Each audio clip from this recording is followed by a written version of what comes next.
If you're lying in bed right now, inside a warm, quiet room, while a small bedside lamp spills a pale gold glow across the wall, try to imagine that you're living more than 800 years ago in medieval Europe. There was a time when darkness was truly darkness untorn by electricity, neon, or the hurried pulse of the industrial age, and people slept differently than we do now.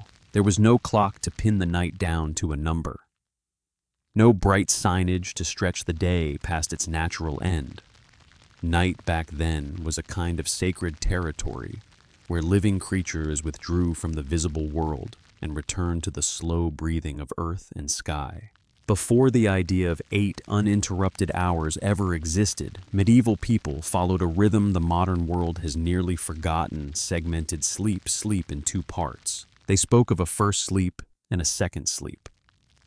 And between them lay a hazy, waking interval, half awake, half dreaming, like standing on the threshold between 2 shores of the same night. That is where the story of sleep truly begins. When darkness ruled the world, long ago when the sun went down, life quieted with it. No one assumed they would stay up late because light itself was a luxury. People had candles, torches, and the flicker of a hearth. Every flame was a small treasure, guarded carefully through the night, because if the fire died cold, would flood the house like a hungry animal. Outside village roads held no lights at all. Every sound became sharper, stranger. An owl's call could feel like a message from the unseen. Wind hissing through thatch could sound like someone sighing in the dark. Medieval people didn't simply live in darkness. They lived with it. And in that darkness, they discovered something. We modern people have lost their sleep was not a single, unbroken line. Segmented sleep, the forgotten secret. Historians call it bimodal sleep, or segmented sleep, divided into 2 phases. For centuries, this was how much of Europe slept. When dusk fell, people went to bed early, often around 8 or 9 at night. After about 4 hours around midnight, they would wake, not because something was wrong, but because the body seemed to be built that way. They didn't know the word melatonin, but they understood the night had 2 currents, one for the first sleep, one for the second. That middle interval was often called the watching hour. And during those 1 or 2 hours, people did all kinds of things. They prayed, read scripture, wrote letters, visited neighbors, or simply sat by the fire and talked. Records from the 15th century suggest that waking in the middle of the night was considered normal, sometimes even pleasant. A French physician, Laurent Joubert, wrote in Traité du Sommeil that the first sleep soothes the body and the second sleep soothes the soul. Between the 2 sleeps, people found a private time, a quiet rhythm hidden inside the night, waking at midnight when humans spoke with darkness. In that in-between time, medieval people didn't feel they were doing anything strange. They didn't label it waking up in the middle of the night, and they certainly didn't call it insomnia. To them, it was simply a natural interval, expected, even used with intention. Night wasn't a single block to be conquered by deep sleep. Night was divided like the day was divided by work meals and prayer. When the first sleep released them, they woke slowly, without panic. No alarm tore their awareness open. No sudden light forced the brain to sprint. Only familiar darkness, the chill of night air, and a gentle clarity spreading through the mind. They didn't jerk awake. They sat up slow enough not to break the hush light enough that the body still carried the shadow of sleep. In wooden houses, stone cottages, or straw-roofed huts, the first task was often the fire. The flame was not meant to die completely, but it also wasn't kept blazing. Between sleeps, they adjusted the embers, added a small piece of wood, just enough warmth, just enough glow to see. In that moment, the fire wasn't for cooking or strong heat. It was a quiet companion, keeping the room from being swallowed whole by darkness. And then they sat. They didn't rush to do anything. They listened. In a world without constant background noise, night had its own soundscape. Wind slipping through cracks. Mice scratching under the floor wood, contracting in the cold. A roof groaning faintly in a hard gust. Those sounds didn't always mean danger. Often, they meant reassurance. The world was still moving even while most people slept. For many, especially the devout, this interval carried a clear spiritual weight. They believed it was God's hour when the world was quiet enough for the human soul to open. With no social demands and little labor pulling at them, the mind softened and turned inward. They prayed in whispers, recited familiar lines without needing much light, or simply confessed to themselves quietly, honestly. Not a grand ritual, a private conversation between a person and conscience. Farmers used the time in a practical way. They checked the animals. A cow might calve at night. A chicken might have wandered. A door might not be secured. Between sleeps was the ideal moment to make sure morning would still bring a herd, still bring survival. In dim darkness, they moved calmly without hurry, as if this too belonged naturally to the nightly schedule. In the household, wives often rekindled the fire-warmed water and began preparing dough for the morning. Bread needed time to rise, and the cool, steady air of night could be perfect for fermentation. That's why bakers often began their work around midnight, kneading dough in silence, guided more by touch than sight. While the village slept, the dough began to live quietly, preparing the new day. Craftsmen checked their kilns, ensuring the temperature held steady. Noble women took advantage of the hush to mend clothing or embroider by low firelight, not because they couldn't sleep, but because this was a rare private hour free from demands. Between sleeps, they weren't only wife, mother, worker. They were simply themselves doing something slow in the dark. Some couples used this interval to talk, sometimes to be close. Historical sources suggest many considered this the best time for intimacy. The body had rested, the mind wasn't tense with the day's pressure, and the moment wasn't interrupted by schedules. What matters is this: none of these acts were considered unnatural. They were considered in harmony with nature. Sleep, wake, sleep again. Their biology was not forced into one rigid 8-hour block. It was allowed to breathe, allowed to have space. And because of that, waking at midnight didn't feel like failure. There was no anxious thought of tomorrow, I'll be exhausted. No pressure to fall asleep immediately. If they grew sleepy, they slept. If they felt awake, they lived gently inside that wakefulness. The body wasn't treated like an enemy to be controlled by willpower. How modern life turned night into a problem. From where we stand now, this feels strange. We live in a world where sleep is standardized. Continuous sleep is treated as correct.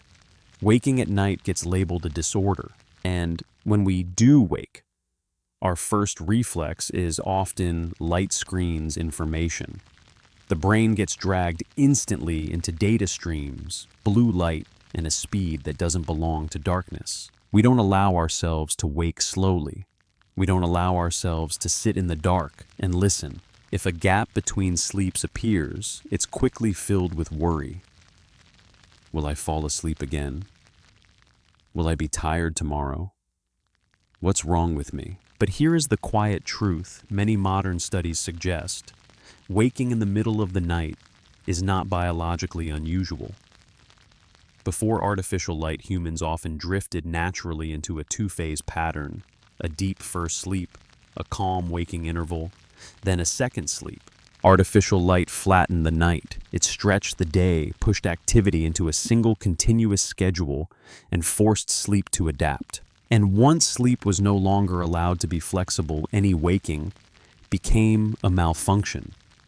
That shift, more than the waking itself, is what makes so many modern people suffer. Medieval people didn't have insomnia in the modern sense. They had difficult nights, yes. But they didn't immediately turn the experience into a diagnosis. They didn't force their bodies to match an abstract standard. They lived alongside their rhythm. And maybe what we can learn from that interval between two sleeps isn't that we should return to medieval life, but that we might change how we interpret our nights. Not every midnight waking is a problem to be fixed. Not every silence needs to be filled with light and a scream. Between two sleeps, medieval people lived in a space almost absent today, a time not measured by productivity, not watched by notifications, not demanded by anyone. A time when society stepped back and a person could exist more slowly. In a modern world where everything leans toward daytime, perhaps we've lost the ability to live with night, not to work more but to listen more. And perhaps when you wake in the dark instead of fear, you might remember there was a time when people believed that moment was normal, almost the most normal thing in the world. Sleep in the body. Medieval people believed the body had its own rhythm, and night was the time of renewal. In a Book of Hours, a popular prayer book in the 15th century, there is counsel along the lines of sleep when darkness falls so the body may rest and the soul may wake. They had no concept of 8 hours. They didn't count time. They listened to the body. The first sleep was often deeper, restoring strength after physical labor. The second sleep was lighter, more dream-filled, and sometimes believed to be the time when sacred messages could arrive. A farmer might tell his priest about a dream the next morning as if it carried meaning. Dreams weren't treated as mere entertainment of the mind, but as a doorway to another layer of the world, where they slept and how they slept. If you imagine a soft, modern bed, you may be surprised medieval beds were rarely comfortable. Poor families slept on a straw mattress called a palliasse, laid directly on the floor. Straw was stuffed into a cloth sack and changed with the month or season because it would mold smell and attract insects. Blankets, if they existed, were thick wool or animal hides. People didn't change clothes to sleep. Men, women, and children often slept in the same garments they wore during the day, not from laziness, but from cold. The wealthy had carved wooden beds, feather-filled mattresses, and curtains on all sides. Those curtains kept warmth and kept insects out, and sometimes kept animals from wandering in. Beds were valuable property. Some were listed in wills: the oak bed, with the carved cross left to the eldest son. It wasn't just furniture, it was inheritance. Some beds were even movable, transported from one estate to another as a sign of status. But rich or poor, everyone understood one thing. The bed was not a place of comfort. It was a way to survive the night. When night was a test of survival, imagine a winter in 13th century England. Wind pushes through gaps in walls made of mud and straw. The hearth can only burn until midnight because wood is scarce. People curl under blankets trying to keep warmth by sleeping close together. Children press between parents. A dog or cat lies at the foot of the bed. Sometimes chickens or a small piglet are kept indoors for warmth. Night sounds are not romantic here. They are reminders outside cold and hunger are always near. And if someone woke at midnight, they didn't panic. They were used to it. Darkness was a companion, not an enemy. Sleeping together. Sleep is a shared act. There was no private bedroom, no modern concept of personal space at night. Families slept together, sometimes in one bed, sometimes on blankets laid side by side. In inns, strangers often slept in the same room. A traveling merchant might lie beside a farmer, even beside a pilgrim. Whoever arrived first took the inner space. Whoever arrived late slept at the edge. Privacy was scarce, and no one found it odd. Sleep was communal, like eating, like prayer. People felt safer hearing another person breathe nearby, the pause between sleeps when the world stopped. Between the two sleeps lay a strange hush. No machines, no clocks, no electric glow, only embers and human breath. This was a time when the mind could fall into step with nature. Many accounts describe waking without fear, sometimes with peace. People stepped outside, looked at the sky. Medieval nights held more stars than most of us will ever see because there was no light pollution. A farmer in Normandy once wrote something like, "Each night I wake and look at the sky. The stars shine like God's eyes. I know I am still alive." Perhaps that is what we've lost, the ability to wake and feel calm. Different classes, similar nights. In towns, craftsmen often kept the same two-phase rhythm. After a long day's work, they ate, slept early, then woke at midnight. Some wrote letters carved wood or counted accounts by candlelight. Nobles might read scripture, talk softly, or drink something warm to hold back the cold. Some read poetry in the quietest hours when no one could interrupt. For monks and nuns, the interval between sleeps could be a required time of prayer. They woke to chant matins, a practice stretching back centuries, the hour when the soul opens, as abbots described it. When light arrived and the old sleep faded, this pattern lasted for centuries, until artificial light transformed human nights. Oil lamps, gaslight, and later electric light encouraged people to stay awake longer. The day stretched, night shortened, and the watch between sleeps began to disappear, not because bodies changed overnight, but because people stopped going to bed early enough for the pattern to unfold. By the 19th century, sleeping straight through became the standard.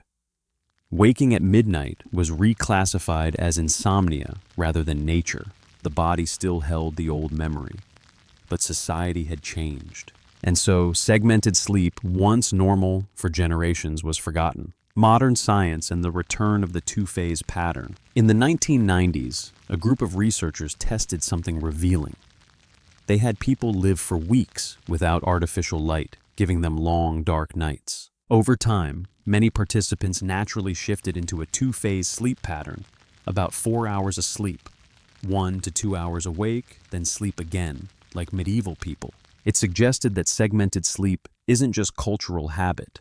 It can be a biological rhythm that emerges when artificial light no longer dictates the night. So, perhaps medieval people weren't the strange ones. They simply lived according to the body's natural clock. We, living in a world illuminated 24 hours a day, may be the ones who have grown unfamiliar with darkness. Understanding sleep again, understanding ourselves again. If you've ever woken at midnight and struggled to fall back asleep, it may not always be a problem.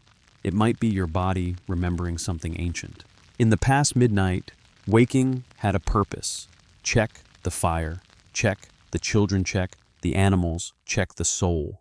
Today, midnight waking becomes a reason to stare at a glowing clock and panic about not reaching 8 hours. Medieval people may have been poor, but they understood something we've forgotten. Sleep is not only rest, it is the other half of living, where even in darkness, a person can find a small light inside themselves. The night ends, but the ancient rhythm remains. When roosters crowed, when the first pale light slipped in, people woke not by an alarm, but by the day itself calling.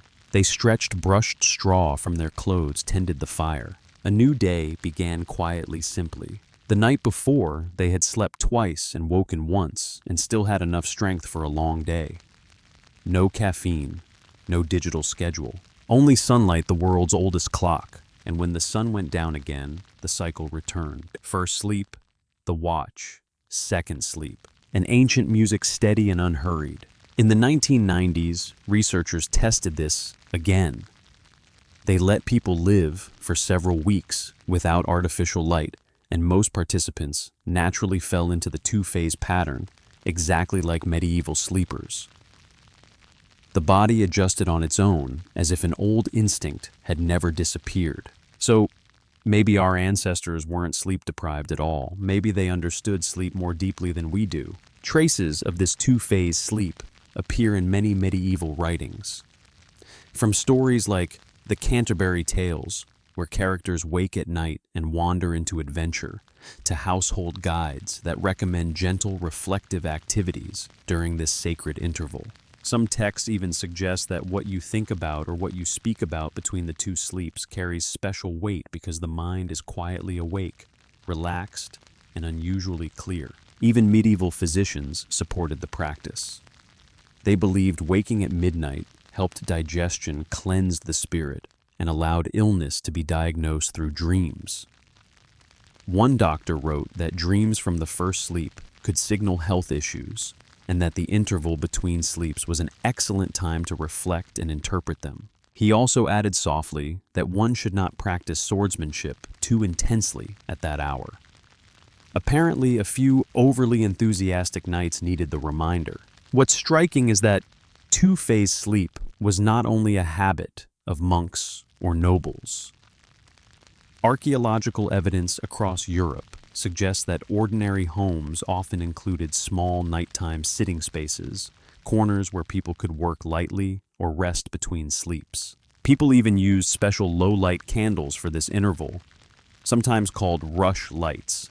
Pith or rush stems dipped in fat burning slowly with a dim flame, just bright enough for reading, writing, or sewing. From peasants to nobles, many participated in this quiet nocturnal life. A French noblewoman in 1465 wrote in a letter, "Between the two sleeps, while the world is still dreaming, my soul is clearest.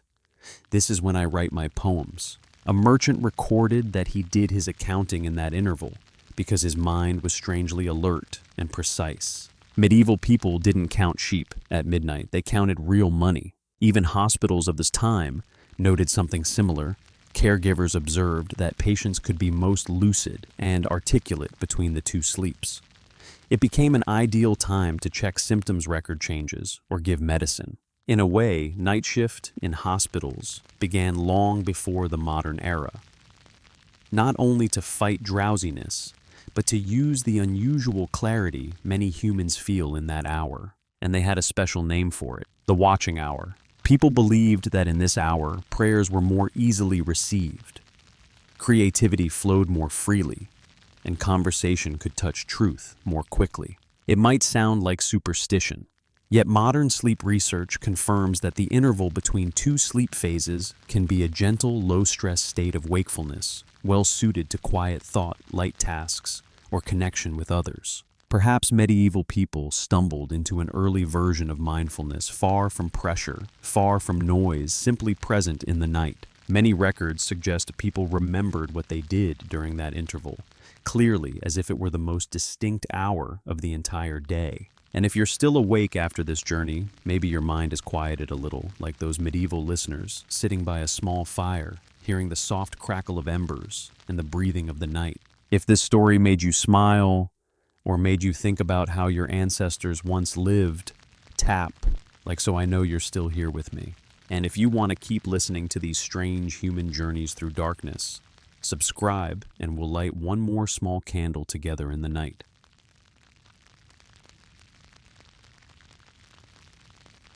There are small things that to modern ears sound almost laughable.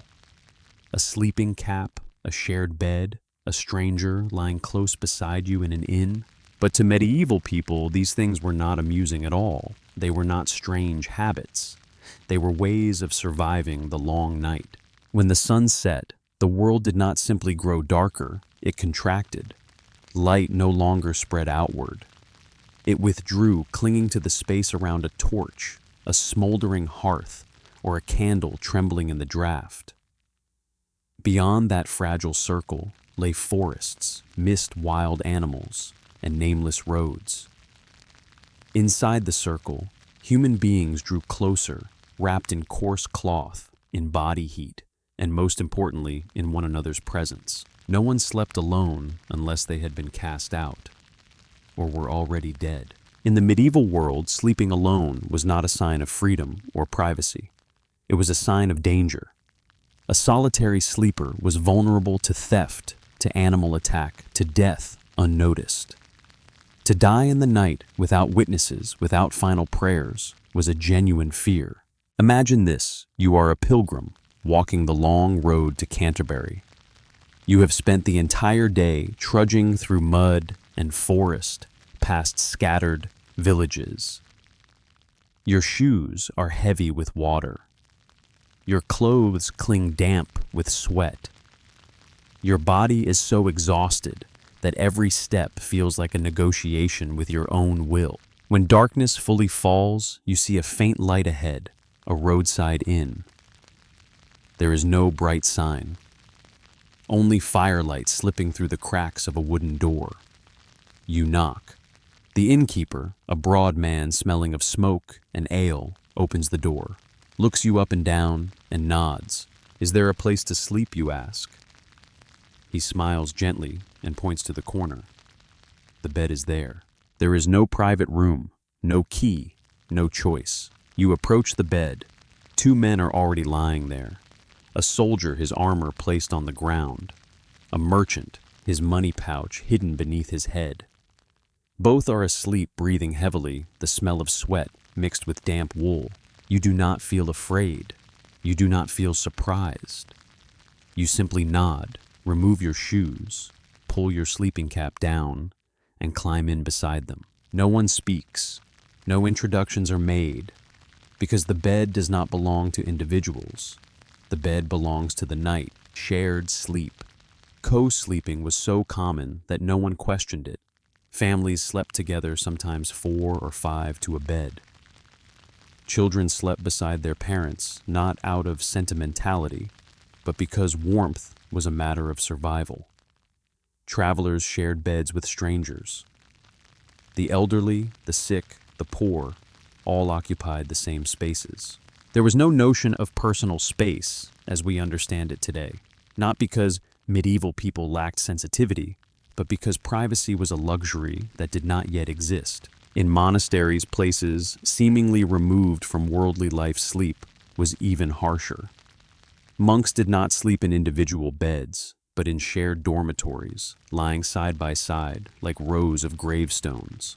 No blankets, no pillows, no speech. The rule of Saint Benedict clearly stated that monks must sleep fully clothed, belts, fastened footwear nearby, ready to rise the instant the bell for matins rang in the middle of the night. Sleep was not for rest. Sleep was a controlled suspension. For monks' night was the most dangerous time, not because of wild animals, but because of demons. Medieval theology held that night was when evil whispered, tempted, and entered through dreams. Dreams were not seen as unconscious imagery, but as spiritual gateways through which the soul could be invaded. To sleep too deeply was to abandon vigilance. To sleep too soundly was to open the door to sin. And so people slept little. They slept in fragments. They slept with carefully managed anxiety. The sleeping cap, something that makes modern listeners smile, was in fact a defensive layer. It kept the head warm, the place medieval belief considered most vulnerable to the cooling of the soul. Covering one's head in sleep was not about comfort. It was about preventing the loss of vital force during the night. Medieval people did not sleep to forget the world. They slept to endure it. The waking interval in the middle of the night, what we now call insomnia, was once entirely normal. People rose to pray, to whisper quietly, to check the fire, or simply to sit in stillness. No one rushed to fall back asleep. Night was not an enemy to conquer. It was something to live alongside.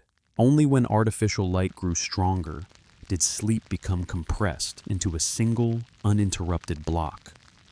Only when private rooms appeared did sleeping alone become the norm.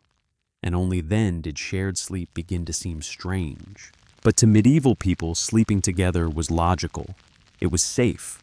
It was human. One body lying beside another was proof that you had not been swallowed by the world, that you still belonged to a living circle, that if you did not wake, someone would know.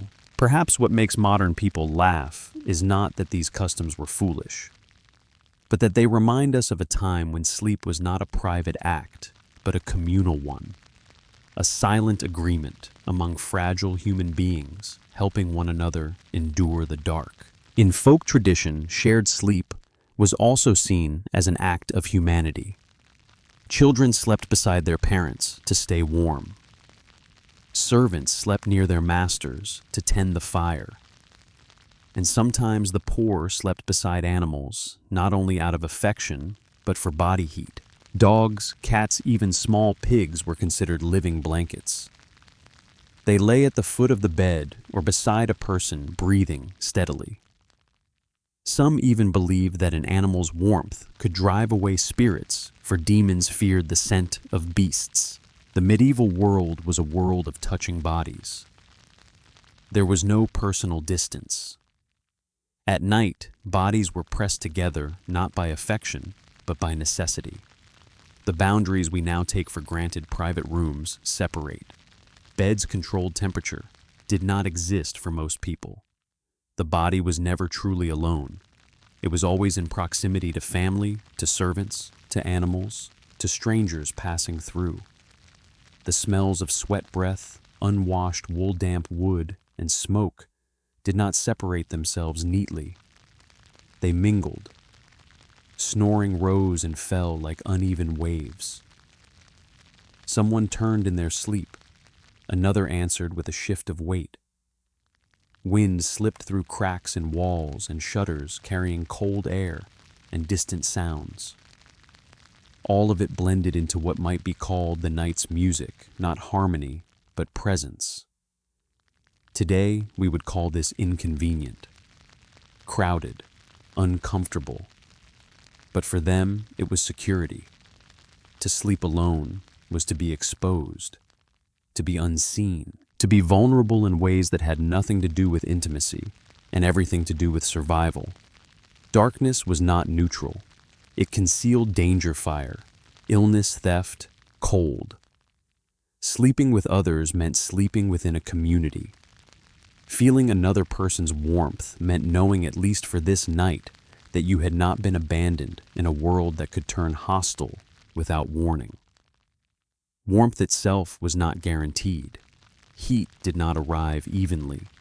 It had to be conserved, shared, defended. Bodies were one of the few reliable sources of it. To press close was practical before it was emotional. It was a way of keeping life from slipping away during the long hours when the sun offered nothing. And within this world of shared breath and shared sleep, there existed one small, curious object that almost no one could do without the sleeping cap, the nightcap. Simple as it sounds, it carried the logic of an entire era. The sleeping cap was not decoration. It was not fashion in the modern sense. It was an answer to a problem everyone understood. The head loses heat first. Hair alone was not enough, especially in rooms where stone walls held cold like memory and drafts moved freely through spaces never meant to be sealed. A cap pulled low over the ears was a small barrier against the night. It trapped warmth. It softened the transition between waking and sleeping. It marked a moment when the body surrendered consciousness but still needed protection. To wear a nightcap was to acknowledge that sleep was not passive. It was a vulnerable state that required preparation. In shared sleeping spaces, the cap also did something else. It created a faint boundary where no real boundary could exist. When bodies lay close and personal space dissolved, the cap marked the head, the seat of breath, thought, and identity, as something gently enclosed. Not isolated, but contained. It is no accident that nightcaps appear again and again in medieval illustrations. They sit atop heads, young and old, rich and poor. They are worn indoors, outdoors, in sickness and in health. They survive in imagery because they were constant, ordinary, necessary. The cap did not promise comfort in the modern sense. It did not eliminate the cold, the noise, the closeness. It simply made them bearable. And in that small gesture covering the head before sleep, you can see how medieval people understood the body. Not as something entitled to ease, but as something that required care, attention, and ritual, even in rest, especially in rest. Sleep was not an escape from the world. It was a negotiation with it. To lie down among others, wrapped in shared warmth, head covered against the cold, was to accept dependence as a fact of life. You survive the night not by withdrawing inward, but by remaining physically unmistakably among others. And the nightcap, humble and unremarkable, was a reminder of that truth. A quiet acknowledgement that even in sleep, you were part of something larger than yourself, a household, a community, a fragile human cluster, holding back the dark together. In stone houses without heating, the head lost heat fastest. A cap could save you from illness, even from death, in your sleep. People wore nightcaps to keep the head and neck warm, and to cover hair washing hair was a rare luxury done only a few times a month. But the nightcap was not merely protection. It was social language, a marker of class. The poor wore linen caps, plain and hand-sewn. The wealthy wore silk trimmed with fur or velvet, sometimes embroidered. Women's nightcaps were often tied beneath the chin or allowed to fall softly down the neck. The ties were practical. They kept the cap in place through restless sleep, but they were also symbolic. Even at night, when the body lay horizontal and defenses lowered, modesty was not to be abandoned. The head was covered. The hair was contained. Order remained visible.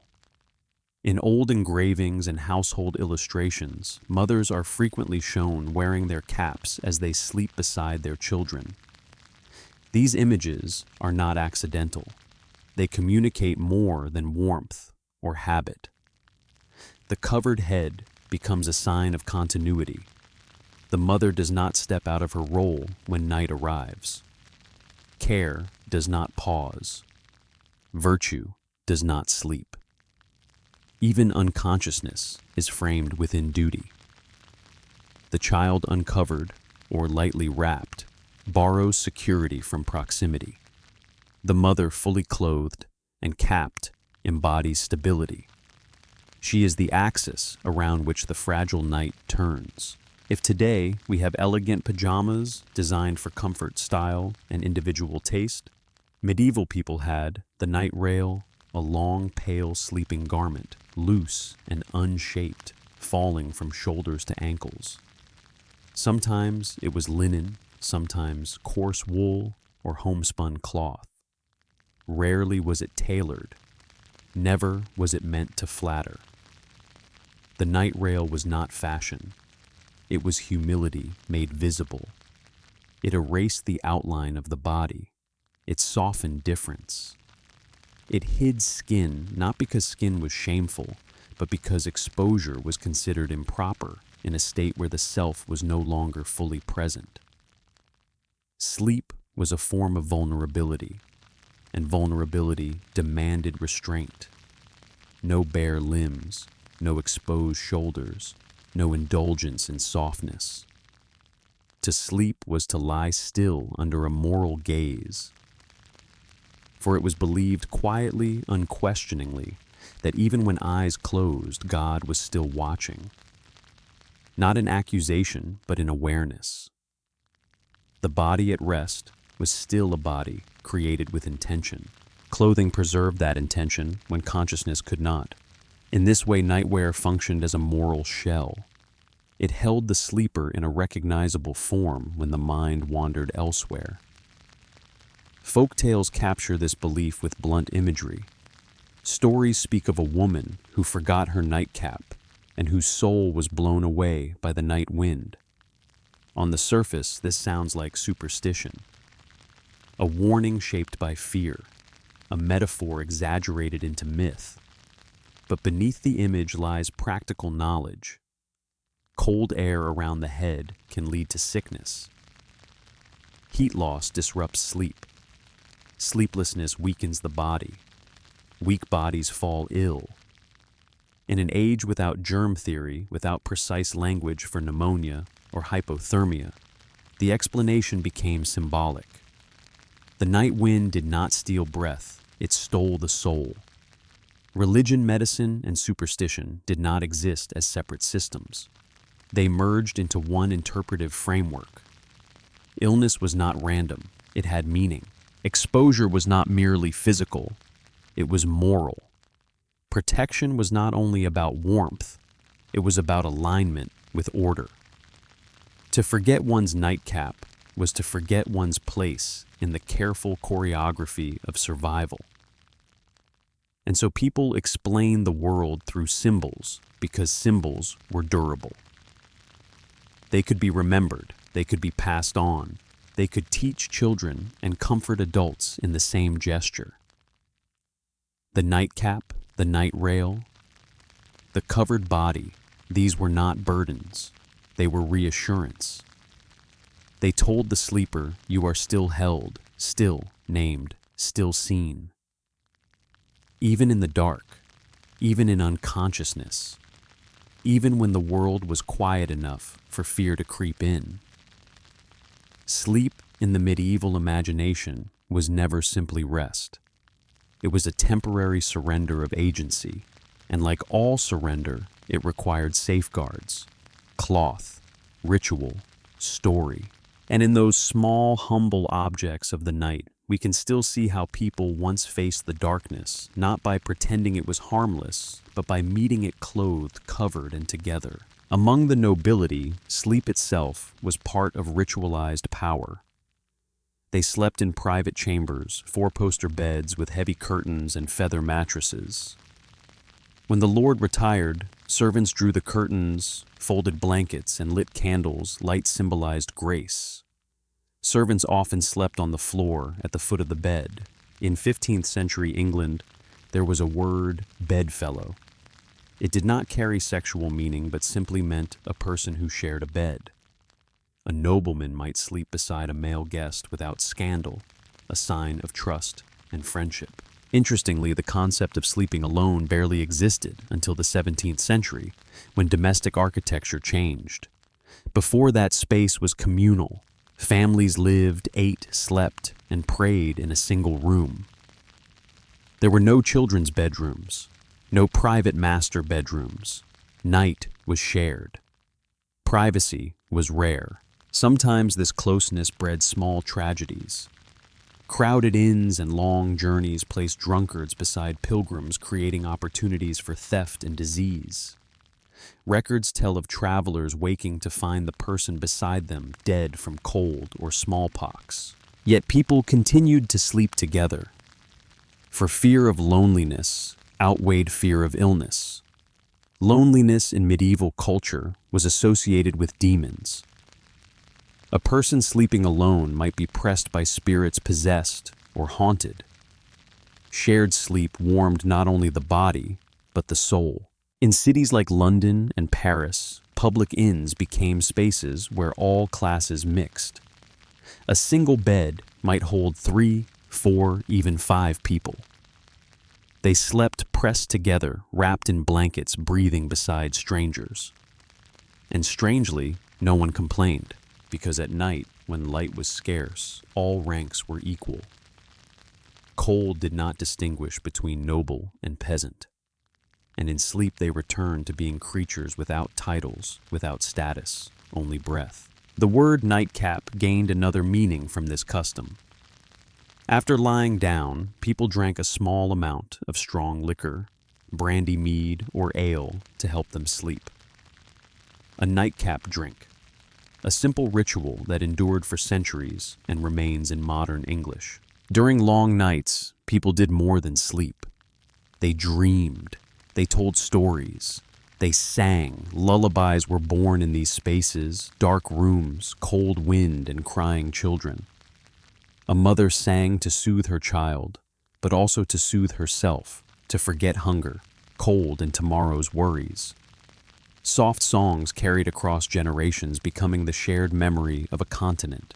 Old texts contain lines such as, "We lay together for warmth and spoke of dreams until the cocks crowed." A simple sentence, yet it holds an entire world. A world where humans needed one another, not only to live, but to sleep. In that closeness, medieval sleep was not rest, but a ritual of survival. They slept with caps, with clothes, with animals, with strangers, with distant church bells. They had no soft beds, no electric blankets, no recorded lullabies. But they had something we have lost: primitive human connection. Today, when we close doors, turn off lights, and sleep alone in silent rooms, we call it privacy.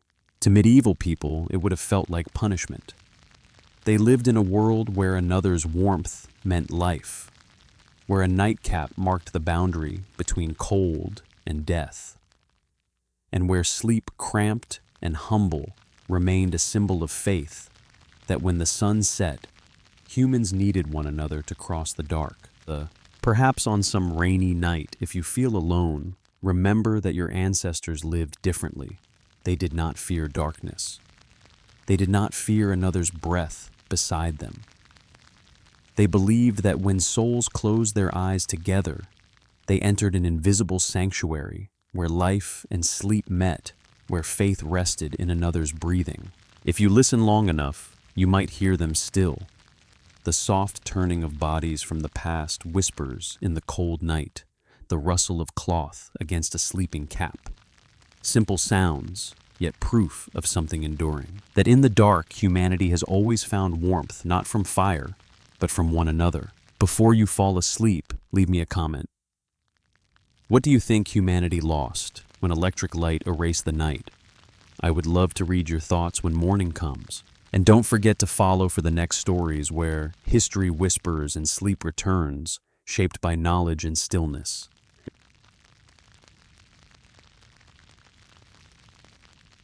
Night in the medieval world was not merely the span of time between 2 days. It was a door, a blurred boundary that people stepped through and sometimes did not return. When the sun went down, medieval people believed darkness belonged to God, and yet it was also the hour of the devil. Night was not simply the absence of light. It was a sacred and dangerous realm where the order of daylight was temporarily suspended and the border between the visible and the invisible grew thin.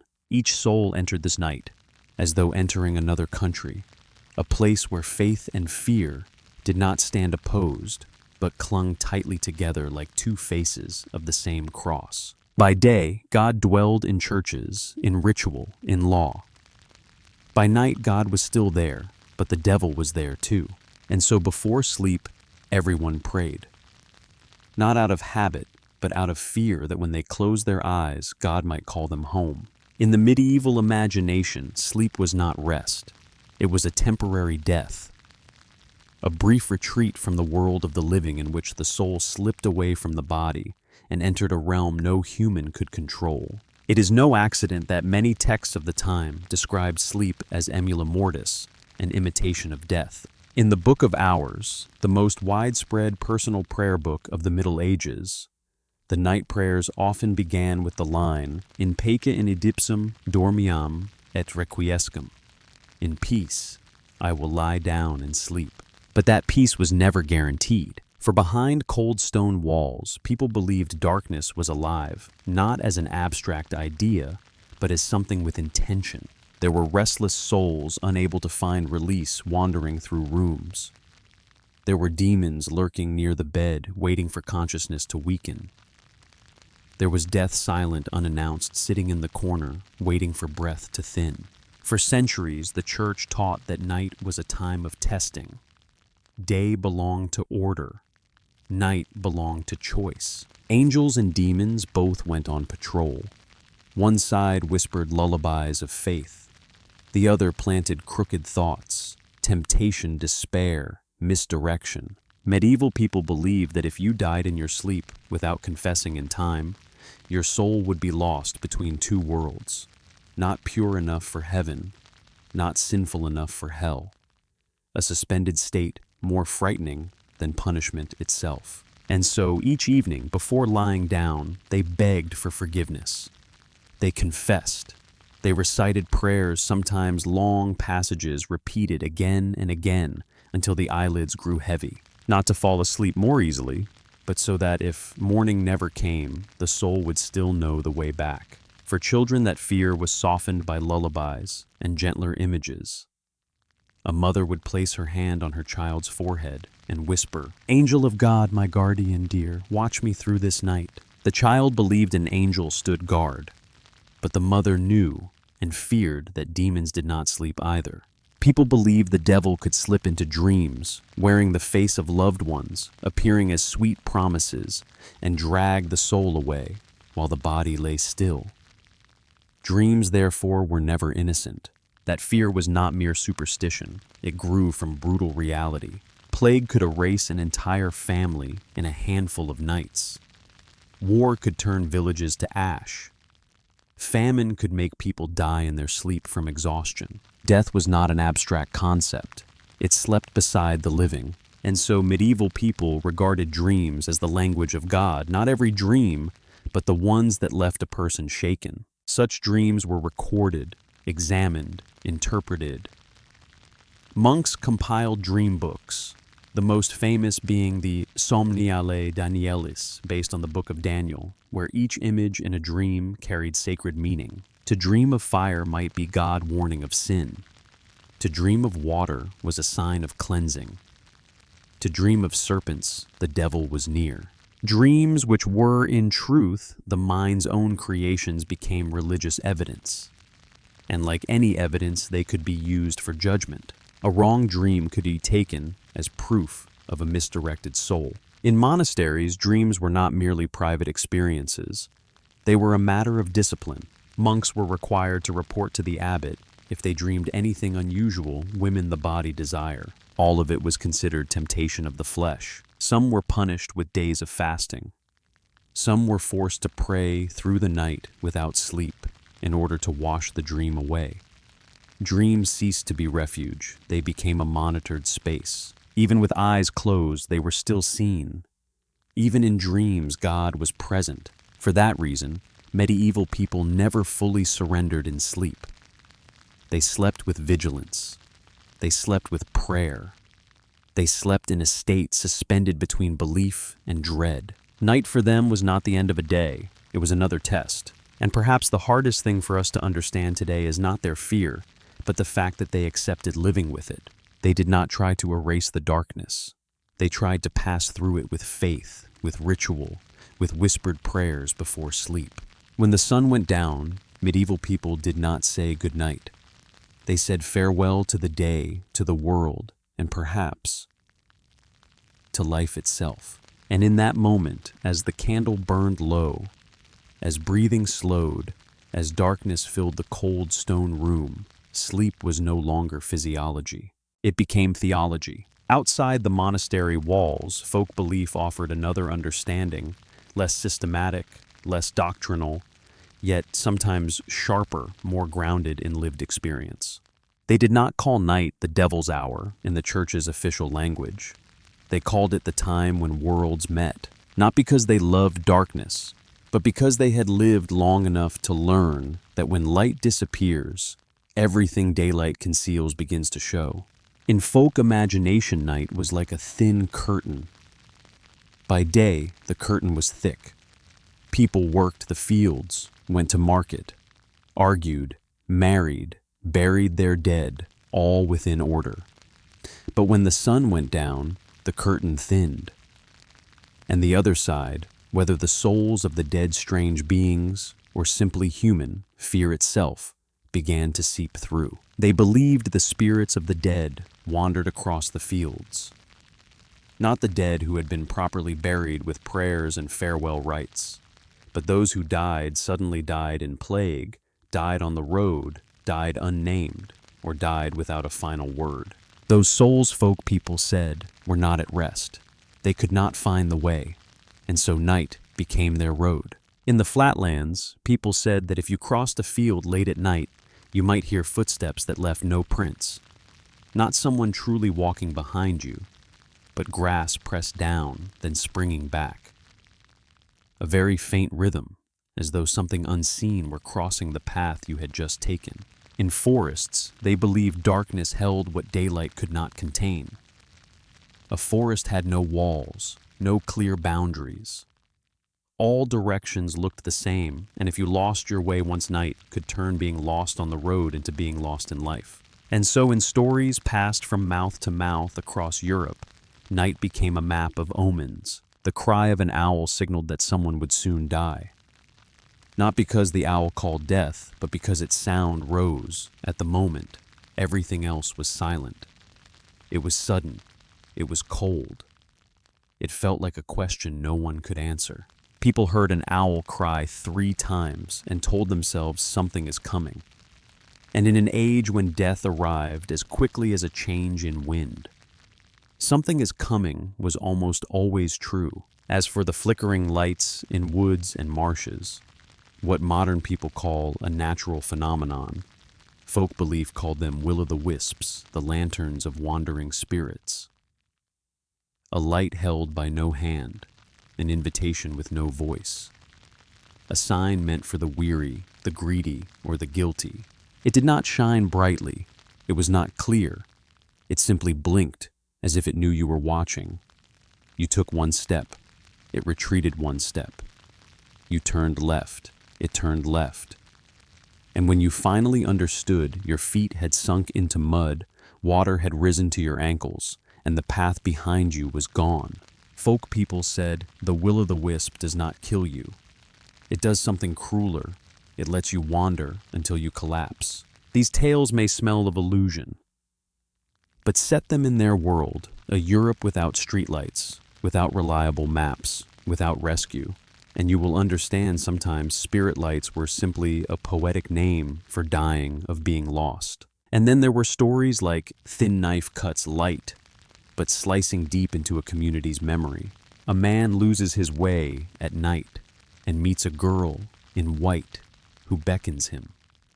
She stands beneath a tree, hair long, voice soft as wind through grass.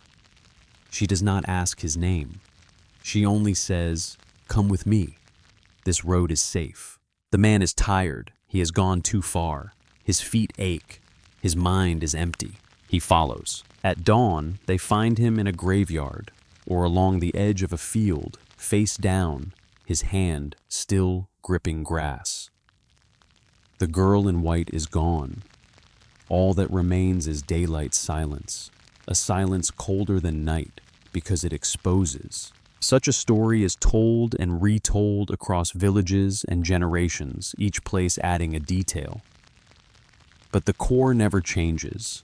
Night offers invitations, and if you trust them, you do not return. A woman hears 3 knocks at the door, not ordinary knocks, not hurried, not loud. 3 even beats, as if someone were counting. "Who is it?" she asks. No answer. She opens the door. No one stands there, only wind. The next morning, her husband falls from his horse, or a child burns with fever, or a neighbor dies suddenly. And from that day on, 3 knocks become a sign. Not because they cause tragedy, but because in an uncertain world, people need something to fasten randomness onto a pattern. Fear without shape is endless fear. But once fear has a shape, 3 knocks, an owl's cry, a ghost light, it becomes something you can avoid, describe, teach to children. So, folk culture built its own night map signs to recognize danger taboos to preserve life, small rituals to feel not entirely powerless. People avoided crossroads at midnight, for where roads cross, they believed worlds cross as well, and you could step into the wrong reality without knowing it. They avoided whistling at night. That sound, they said, called what should not be called. And even if you did not believe, you did not whistle, because if you were wrong, the cost was too high. They placed a pinch of salt near the windowsill, hung a dried branch above the door, put a closed pair of scissors beneath the pillow as a sign of shutting the invisible doorway of dreams. It sounds like superstition, but in truth it was survival psychology wrapped in symbol. In an age with no antibiotics, no emergency medicine, no streetlights, people needed small mental buttons so they could sleep. Otherwise, they would stay awake forever. And within that night map lay a territory, both frightening and familiar dreams. Folk people did not analyze dreams like monks did. They told dreams as though telling of a journey. I dreamed of water. I dreamed my teeth fell out.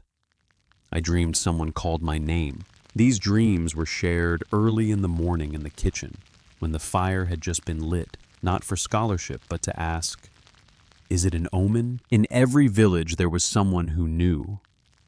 An old woman who had lived long, a woman who had survived many plague seasons, an old man who had been a soldier and buried friends.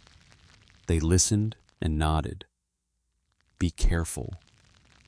Or shook their heads. It's nothing.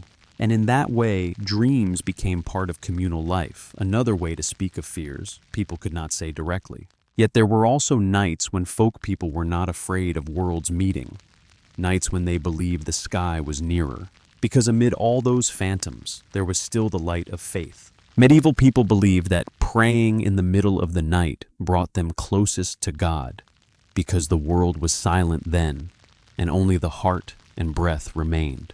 Daytime prayer was often mixed with noise, markets, arguments, labor. But nighttime prayer was the soul speaking when there was no audience. Some people woke in the night not from fear, but from habit, and knelt beside the bed. No church was needed. No great candles, only a slow breath, a single prayer, and the feeling that in the darkness there was a gentle gaze, listening. In that moment, night was no longer a trap. It became a vast room in which humans could confess. Confess fatigue, confess helplessness, confess small sins, a harsh word, a jealous thought, a selfish act. And sometimes confess nameless fears, fear that morning will not come, fear of losing loved ones, fear of not being strong enough. Night then was not the devil's territory. Night was the territory of truth. And in folk stories, one image repeats again and again, a small candle in the corner of the room, not bright enough to drive out all darkness, but bright enough to remind you that you have not fully belonged to it. Sometimes that candle was lit, not for convenience, but for symbol. Light, even weak light, was a declaration. A human being can still place a small dot upon the vast night. And so, folk night had two layers. One layer of fear wandering, souls, owls, ghost lights, knocks at the door, invitations. And one layer of faith prayers, signs of the cross, whispers, endurance was. The two were not contradictory. They completed each other like two hands clasping. Perhaps the deepest truth in the folk view of night is not whether they believed in will-o'-the-wisps. It is this: they never entered the night empty. They entered with stories, with signs, with prayers, with a community willing to believe that if you survived the night, it was not only luck, but some kind of shelter, whether you called it God or simply grace. In the Rule of St. Benedict, there is a line that modern readers often pass over too quickly. Let them rise at the 8th hour of the night to praise the Lord. To us it sounds severe, an interruption of rest, a demand placed upon exhausted bodies. But to medieval monks, this was not punishment. It was protection. When the bell for matins sounded, the monastery did not fill with light. There was no attempt to banish the darkness. Instead, monks rose from their pallets and knelt where they were wrapped in shadow. Stone walls absorbed sound. Oil lamps glowed faintly, if at all. The world beyond the cloister was invisible. Then voices rose, not loud, not dramatic, but steady, disciplined, and collective. Chant did not decorate the night, it structured it. In a world without artificial light, sound became orientation. The human voice was a line drawn through darkness, a reminder that order still existed while the rest of the world slept. That sound, solemn, restrained, unwavering, was the true heart of the medieval night. Sleep, faith, and fear were never separate categories. They flowed into one another. To sleep was to surrender consciousness. To wake in darkness was to confront the unknown. To pray was to place that unknown into a moral frame. In every house, every monastery, every roadside shelter, people did not simply lie down to rest. They prepared. They examined themselves. They whispered prayers before closing their eyes, not because it was habit, but because night was understood as a threshold. The night was not neutral time. It was a trial. People believed that after midnight, the world became thinner, that this was the hour when Satan's influence was strongest. The boundary between the visible and invisible weakened. This was the witching hour, the hour of witches, demons, restless spirits. If you woke at that time, you were warned, do not look out the window. Not because there was nothing to see, but because there might be. The dark was not empty. It was inhabited. During the 14th century, as the Black Death tore through Europe, these fears intensified into something almost unbearable. Night became the most dangerous part of the day. Survivors later wrote that they heard groans in their dreams, and by morning entire households were gone. Parents lay down beside children who would not wake again. People surrounded their beds with candles not for comfort, but as a barrier. Light was believed to repel corruption, visible and invisible alike. Some families placed a Bible beneath the pillow. Others fastened an iron cross to the door, trusting that sacred symbols could hold back what medicine could not. Disease was not understood biologically. It was interpreted morally, spiritually, cosmically. The night carried judgment as much as rest. Darkness then was heavy, dense with meaning. It pressed upon the chest like breath held too long. It was the hour when death felt closest, when the future could collapse before dawn. And yet, paradoxically, this was also when faith burned brightest. People knelt beside their beds, not in certainty, but in desperation. They did not ask for explanations. They asked for mercy. Kyrie Ellison, Lord have mercy. Not because mercy guaranteed survival, but because mercy was the only thing that could carry them through the night with dignity. To wake in the morning was not assumed, it was received. In that world, sleep was never innocent. It was an act of trust. To close one's eyes was to accept vulnerability. To wake again was to experience grace. And between those two moments, the laying down and the rising, the night tested the soul, not to destroy it, but to reveal whether it could endure until morning. And so when monks rose in darkness to sing, when families prayed before sleep, when candles burned low beside trembling beds, they were not resisting night. They were answering it with voice, with ritual, with faith strong enough to last until dawn. In the medieval imagination, there was no clear border between reality and the spirit world. Darkness was a thin curtain, and sleep was a door left ajar. Through that opening, anything could enter: angels, demons, memory, or the deepest fear inside a human heart. Night was when sin was exposed, even if no one saw, when people heard their conscience more clearly than any church bell. And that perhaps is why they feared night, not because it was dark, but because in darkness you cannot hide from yourself. And yet within that fear there was a strange beauty. Medieval night was not only time for terror, it was time for contemplation, for souls waking in the third watch, lighting a candle, reading psalms, and asking, "Does God still remember me?" People believed that by praying through the night, they helped keep the world from collapsing. A monk wrote in a journal in 1312, "If no man prays at night, the sun will not rise." That was faith, beautiful and trembling. Today we look back and call it superstition. But consider in a world without modern science, without electricity, without the certainty of tomorrow, that faith was how people preserved sanity. Faith was the candle. Fear was the wind.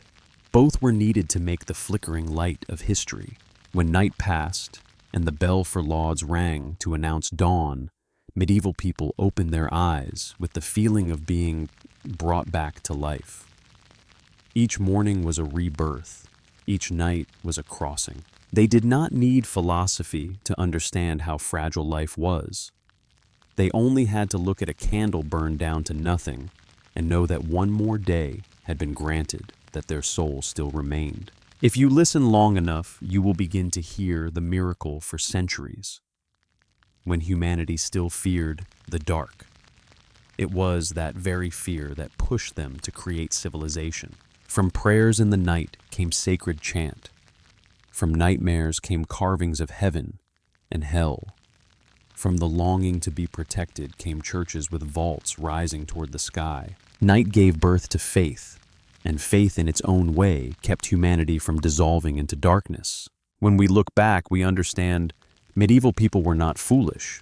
They simply lived in a world where darkness was real. They believed because belief was the only way to sleep in peace.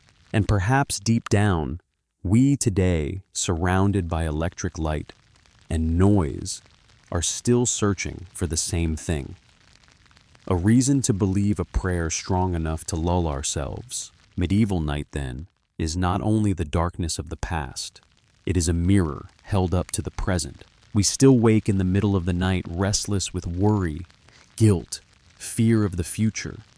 Only now we no longer pray. We call it insomnia.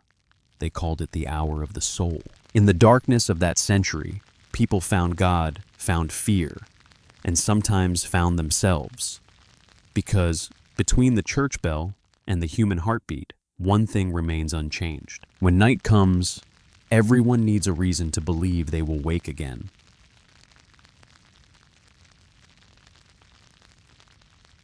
There were nights so cold that even the fire seemed to shiver. The candle shrank in the draught. Ashes in the hearth cooled faster than expected. And warmth, the most fragile thing of all, became the boundary between life and death. On nights like these, medieval people did not sleep alone. They slept with nature itself. In the depths of a medieval winter, when frost whitened thatched roofs and breath turned into smoke in the darkness, the boundary between humans and animals slowly dissolved. Not in essence, but in the need to survive. Both trembled, both sought warmth, both pressed close to endure the long night. Peasant houses of this time had no concept of insulation, no private bedrooms, no enclosed hearths for individual rooms. Ceilings were low to trap heat. Walls were packed with earth mixed with straw. Floors were dried mud strewn with straw or rough planks. And all of life eating, working, praying, sleeping unfolded within a single room. Within that room, the family did not live alone. The pig slept in the corner, large-bodied, breathing steadily, radiating dependable warmth. The dog lay near the door, guarding the house and serving as a living heater. Chickens perched on the beams above high, dry safe from dampness and predators. When night fell, everything grew quiet. Not the silence of emptiness, but the silence of living beings conserving energy in order to survive. Only breathing remained. Human breath blending with animal breath. Slow, steady, warm. That sound for medieval people was almost the most primal prayer of life itself. Animals in that world were not merely property or tools of labor. They were allies in the struggle against the cold. A mother might hold her child in her right arm and a cat in her left. A man might let a dog curl at his feet like a living blanket. An old man might sit beside the pigsty on the coldest night because the animal's body heat kept him from freezing to death. People believed that the warmth of living creatures was a gift from God. Not accidental, not coincidental, but part of the order of creation where species relied on one another when they were weakest. A proverb from the 14th century said, "Better a beast in bed than frost in the bones." The saying was not meant humorously. It was a truth of survival. And so, in winter nights, humans and animals normally separated by natural hierarchy, social order, and custom lay beside one another, equal in their need to stay alive. No one was lowered, no one was offended. Only two species working together to keep breath going. In rural regions of France and England, there was even a custom known as bed companion beasts. Animals were chosen not for their economic value, but for their gentleness and ability to retain warmth. Small dogs, cats, rabbits, even lambs were brought indoors during deep freezes, not as pets in the modern sense, but as mobile sources of heat. Among the nobility, the practice took on a different form, more refined, but rooted in the same need. Many families kept small dogs, such as spaniels or Pomeranians, not for hunting, but for sleeping together. These animals were called lapdogs, dogs meant to rest on the lap or curl inside blankets. They were not merely symbols of status. They symbolized affection, trust, and warmth. In paintings by Jan van Eyck or Hans Holbein, the image of a small dog lying at the foot of the bed appears again and again, not as a decorative detail, but as a familiar sign of private life, the place where people rested where they were most vulnerable and where they allowed another living being to remain close. In medieval winter nights, warmth was not a given. It was a scarce resource. And so, sleeping beside animals was not a strange habit. It was logic. It was knowledge accumulated across generations. It was an acceptance that humans did not stand outside nature, but within it. When the fire died down, when wind slipped through the cracks, when darkness pressed against the roof, people did not resist the night through isolation. They resisted it through closeness. One body pressed against another, one breath mingling with another. A small circle of life in the heart of a harsh winter. And within that circle, medieval people learned something. The modern world has slowly forgotten that sometimes to survive the night, what matters most is not separating oneself from nature, but sleeping with it. For the poor, these sleeping companions were sheer survival. When wind sifted through the thatch and dew gathered on straw blankets, people drew the pig close, touched its thick bristles, and felt heat flood their hands. It wasn't love, it was life. Medieval people had a very concrete sense of night-night was not an interval, but the time of the body. They believed blood ran slower, the breath grew heavier, and the soul more easily lost. Night was when the body was weakest, yet when the earth stood nearest to heaven. Thus many dared not lie flat. They slept sitting or half reclined, half slumped. The rich had velvet-upholstered wooden chairs. The poor leaned on a wall or post. Why? Because lying flat like a corpse might cause God to mistake you for one. In monasteries and ascetic orders, sleeping upright became a discipline of the soul. Benedictines and Cistercians called it the night of humility.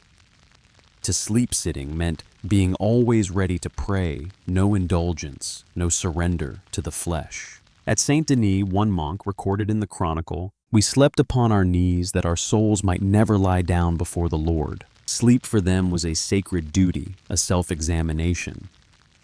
Do not sleep too deeply, lest you forget the faith. Outside the monastery, sleep was full of hardship. The sick, the hungry, the war-worn, they did not sleep. They collapsed. In the dark, disease slipped into houses like smoke, invisible, terrible. Plague, leprosy, ague, consumption, influenza, each arrived with the cold. No one knew the causes. They only saw that those who slept near the sick often never woke. So in many villages, the sickbed was dragged to the porch or set by the fire, not to cure, but to make the soul's passing easier. The night was full of strange sounds, dry coughing, labored, breathing, the heave of retching. And in the small room, a mother prayed, "Lord, let him wake with the dawn." But morning came, and only silence remained. Death moved as lightly as mist. No one heard it, no one saw it, but everyone felt it. Alongside disease were small, ruthless creatures, lice nits, fleas, bedbugs. They slipped everywhere, blankets, pillows, straw, hair, skin. Even nobles on feather mattresses were bitten night after night. People fought back with herbs. Scents of lavender, rosemary, and thyme were treated as amulets. Wood, ash, bay leaves, or garlic oil were scattered about the bed. No one knew if it truly worked, but it was the only faith they had against an unseen misery. A 15th century note reads, "No man sleeps alone, for the vermin keep him company," a line both wry and sorrowful. When the last light retreated from field and hedge, they pulled the heavy wooden door, dropped the bar, and let the dark pour into the house. There were no electric lamps or glazed windows, only embers banked under ash, a tallow candle, and the familiar smoke threading every fiber. For a very long time, people and night had traveled together long enough for them to learn the little tricks of survival in the dark. How to sleep, how to warm, how to keep at bay. The small, stubborn things, mosquitoes, beetles, bed bugs, and fear itself. They began with the simplest rule: don't lie on the ground. Elders told the young the ground is low damp and the highway of all creeping things.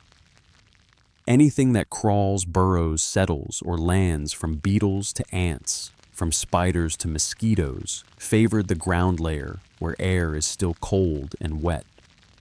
So even in poverty, they tried to find a raised plane logs rolled into a corner as props, scavenged boards leveled across.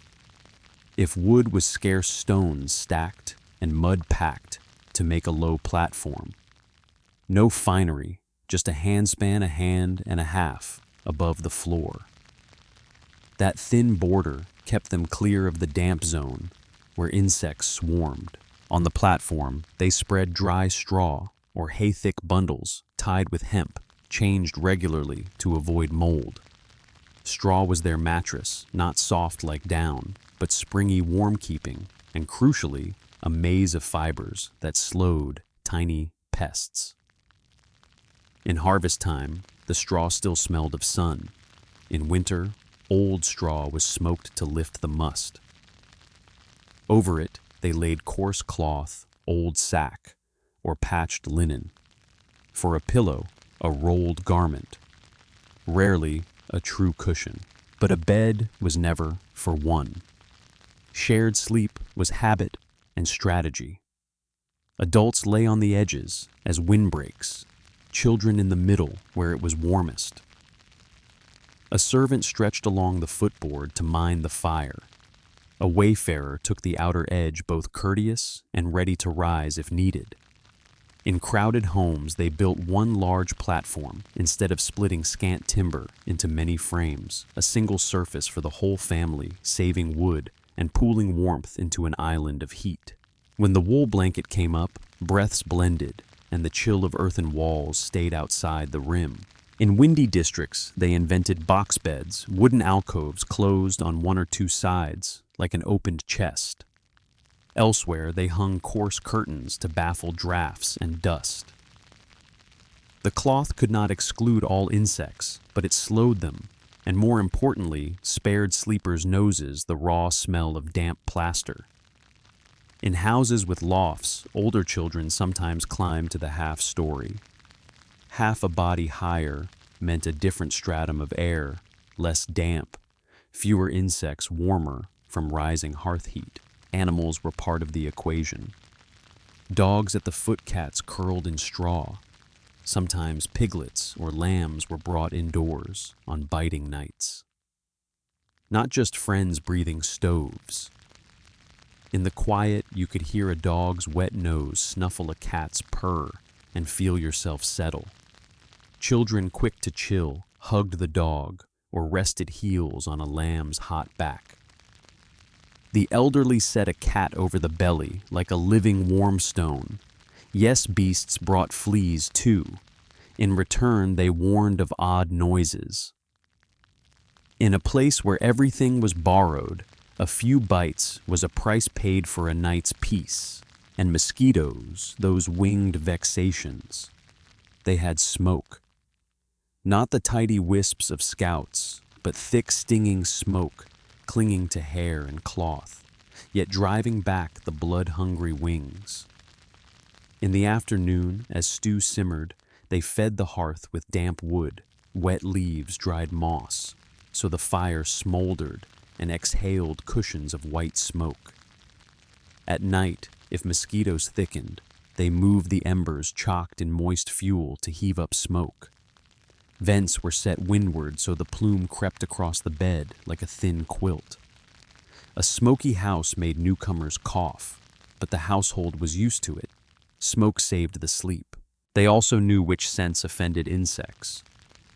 Mugwort, bitter-sharp juniper, resinous, pricking rosemary, bitingly aromatic, went on to the coals to yield herbal smoke. Some hung bundles of mugwort on the rafters, burned juniper on damp nights, or smeared garlic around the platform.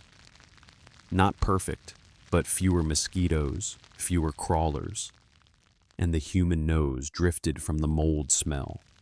Later, scholars would call this fumigation. To them, it was simply habit. Smoke wasn't alone. They managed wind. a board to block the ingust, a slit to lead it out. Smoke flowed over the bed, air stirred. Mosquitoes hate eddies. If the night was too still, a straw fan wagged whenever the pot boiled, pushing the plume across the sleepers a few beats. Thatch isn't as tight as tile. Smoke wicked through the dry grass, leaving brown scent on morning hands, but fewer welts. They kept walls from becoming insect nests by patching daub plastering lime at the season's start. Lime kills odor and fills fissures where pests hide. Floors were strewn with fresh straw and sweet leaves, sweet vernal wild mint each season. Old straw was hauled out sunned burned or composted. Everything turned with the wheel of the year. Cleanliness was rhythm, not campaign.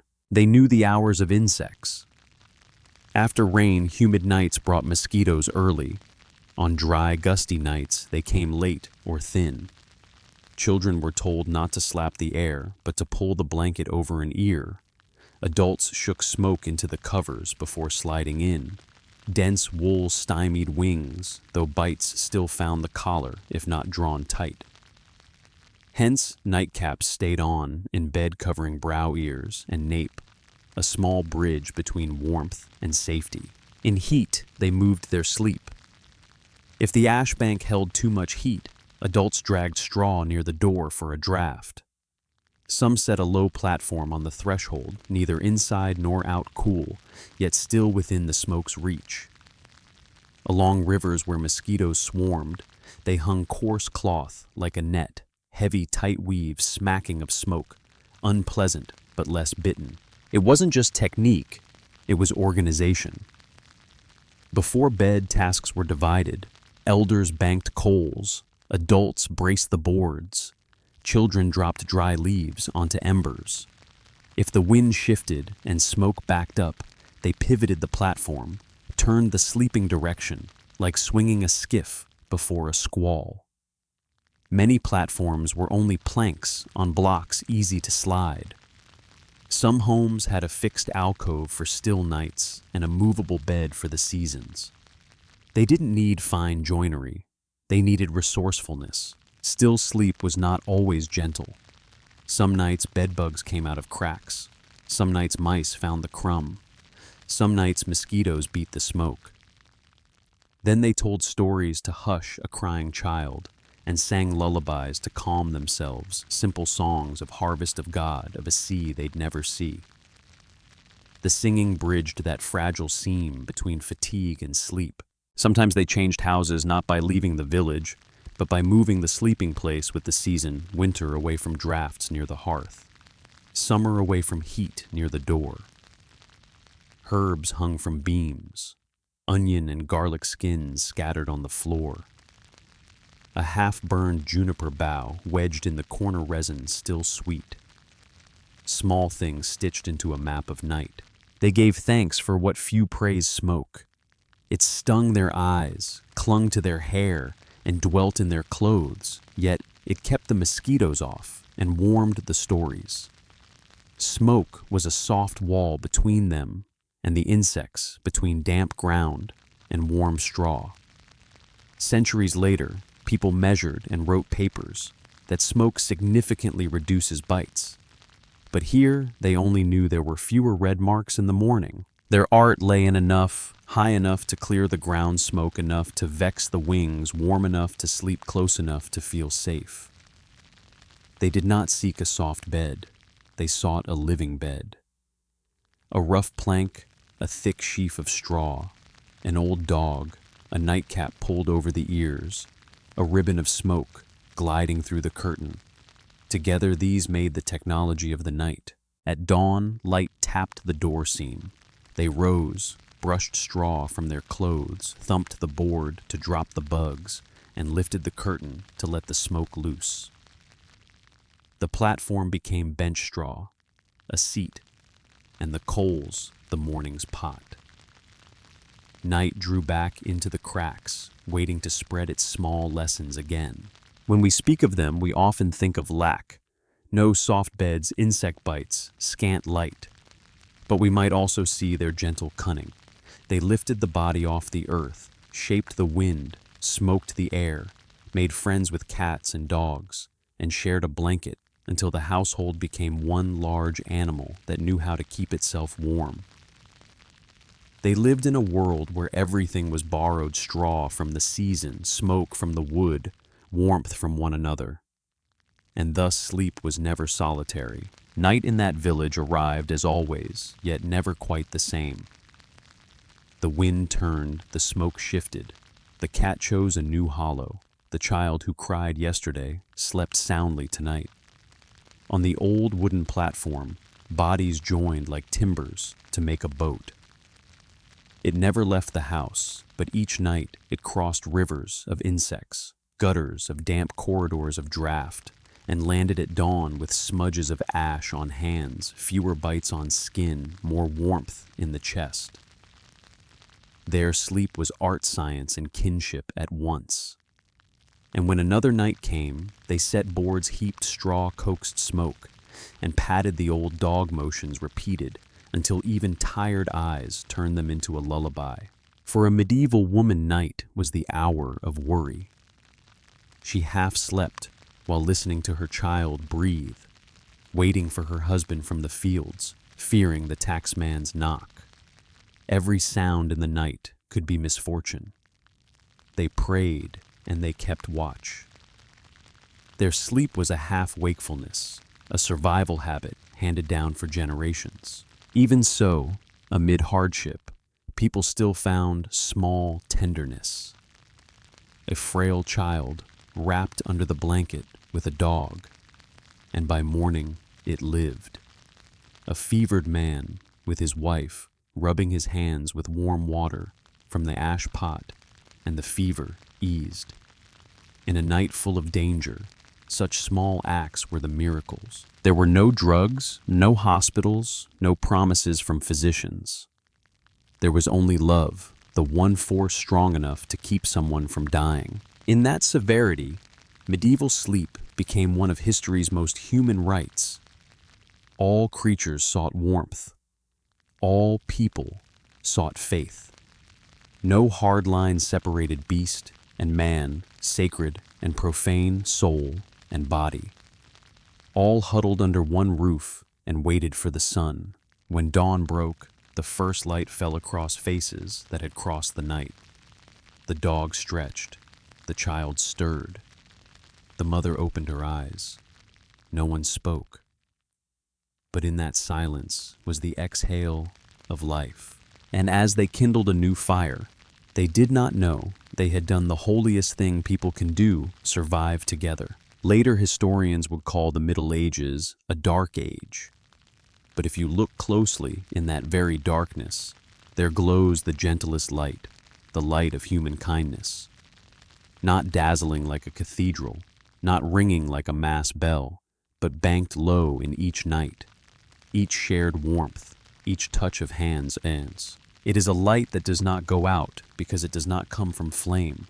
It comes from the hearts of those who feared the night but passed through it anyway, believing that if they held one another tightly enough, morning would find its way back. Looking back on those nights, we understand human evolution is not only technology, but kindness tempered by cold. We no longer sleep with animals, no longer crouch by an ash bank hearth. Yet deep down, we still carry the memory of that warmth. The memory of nights when survival meant sharing. If you listen hard in the silence of the modern night, you can still hear a faint echo, the rustle of straw, a cat burrowing into someone's arms, a soft human cough. Sounds that no longer belong to the present, but to humanity's collective memory. They remind us that before science, before medicine, before electricity and light, people learned to save each other with the simplest things: a breath, an embrace, and a shared sleep.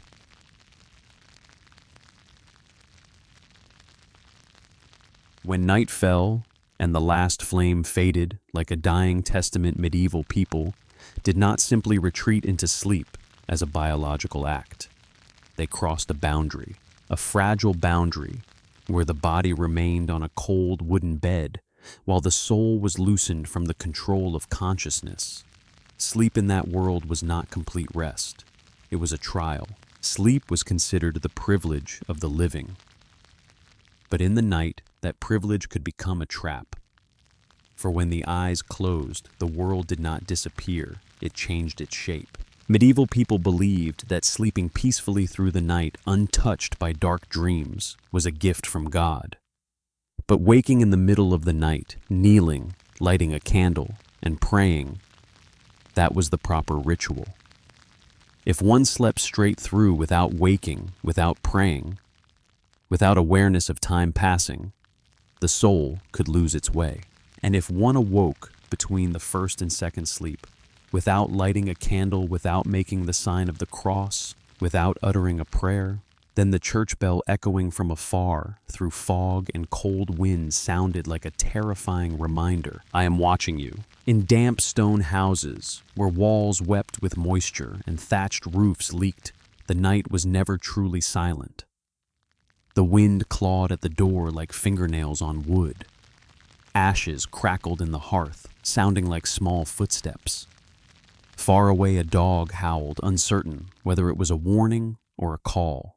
The person lying in bed heard everything, yet could not be certain what was real and what belonged to the night.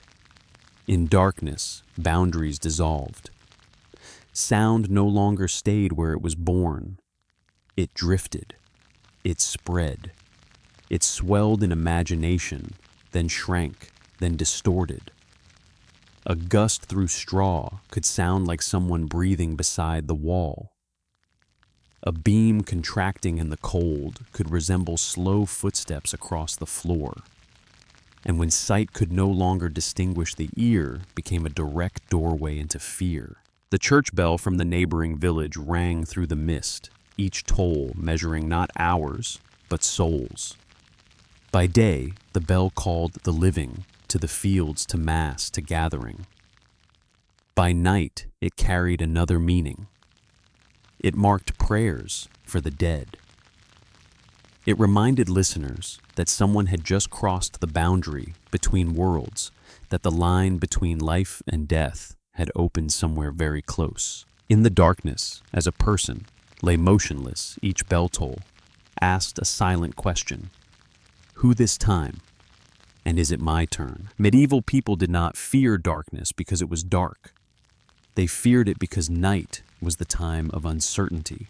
By day, the world had shaped the field here, the house there, the road passing through. By night, everything blended. A tree's shadow could become a human figure.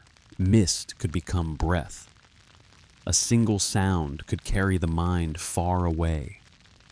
And in a world without science, to reassure every possibility carried real weight.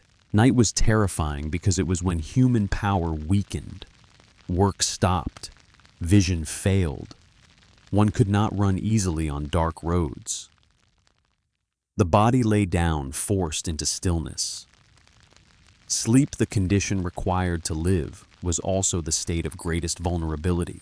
When the eyes closed, control was handed to darkness. And darkness in the medieval imagination was never empty. It was crowded with unseen things, wandering spirits, demons, witches, restless dead who had not found rest. This fear was not momentary panic. It was cultivated by lived experience. Night was when wild animals approached villages, when thieves acted, when illness worsened and people died quietly unnoticed. Many deaths occurred at night when the body was weakest and help far away. Night was not merely time, it was a condition of risk.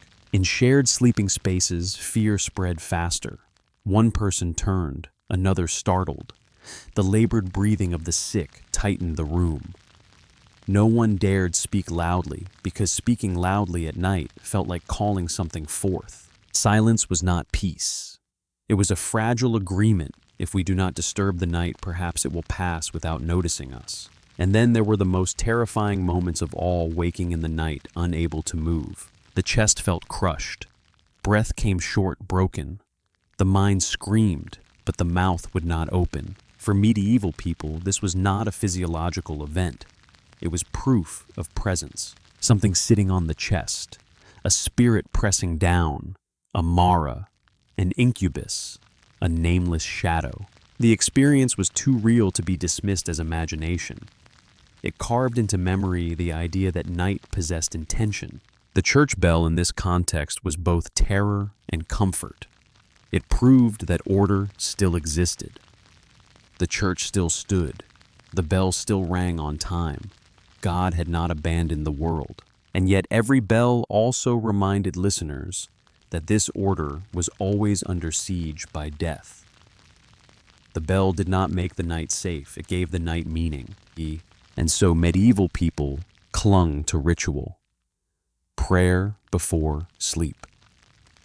The sign of the cross. A knife beneath the pillow. Shoes placed in the proper direction. Not because they were certain these acts would banish darkness, but because doing nothing was far more frightening. In the night, even the smallest act became a tether to order. The person lying in bed heard everything, bells, wind, wood, and knew that no clear line separated reality from night. But within that ambiguity, they learned to live with fear, not by erasing it, but by wrapping it in ritual prayer and the familiar sound of the village bell. The night would pass.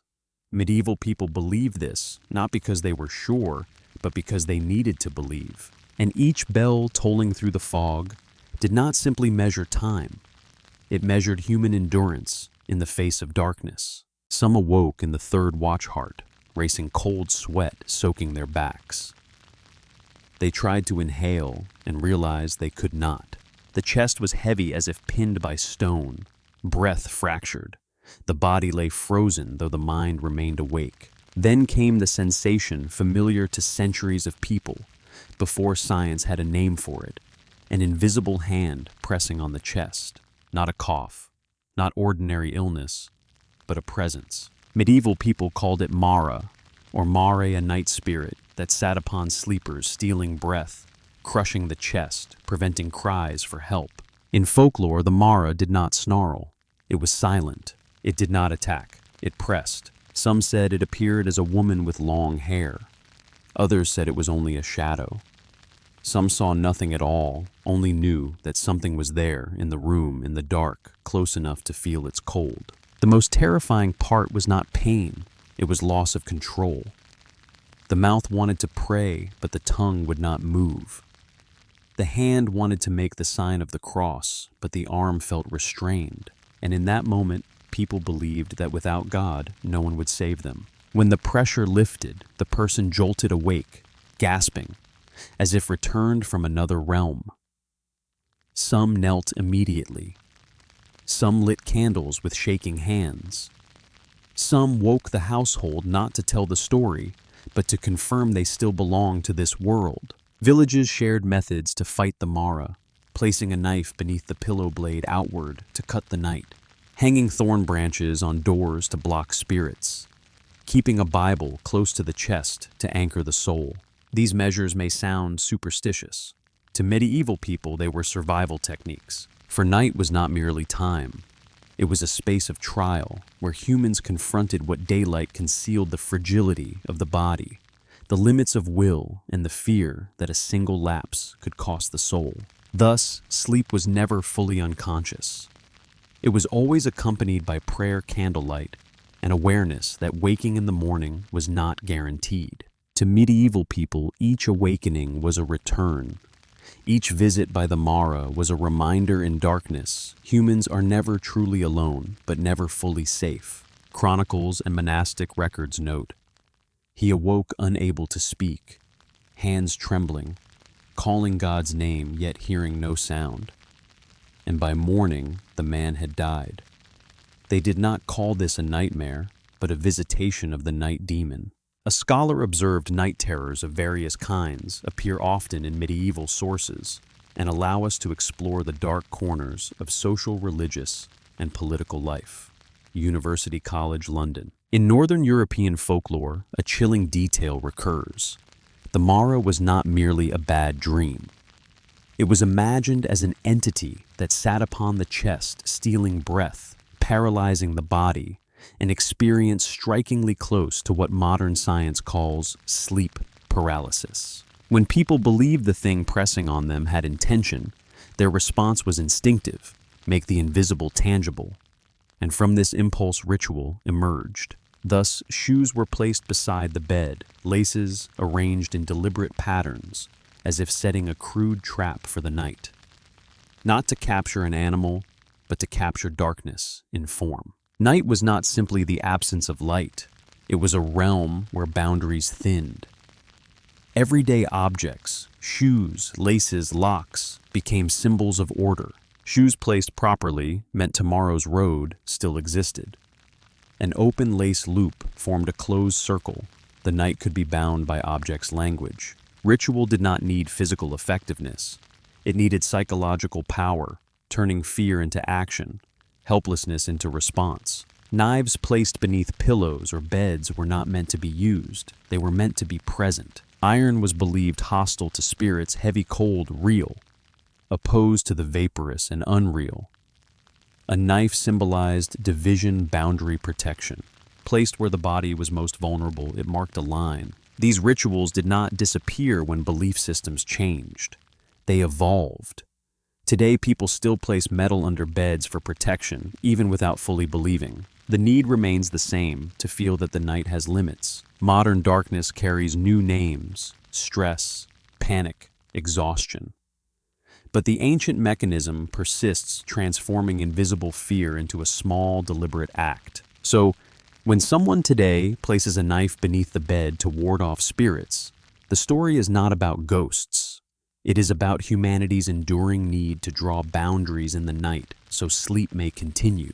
Church bells at night sounded like death notices, but also reminders we are still on watch. In monasteries, monks rose at matins, while the world slept standing in cold stone halls, holding torches, singing Te lucis ante terminum. Without bells, without song, darkness would swallow the soul. Yet the greatest danger was not outside, it was within. Between the first and second sleep, people wandered in half-dream states. Sleepwalking was not harmless. It was seen as the soul leaving the body. In witch trials, testimonies spoke of being pulled from bed, speaking with shadows flying across rivers, experiences now recognizable as altered sleep states. But then they were evidence of demonic influence. To sleep alone with a single candle was not always rest. One lay listening to wind insects' breath and saw figures whether eyes were open or closed.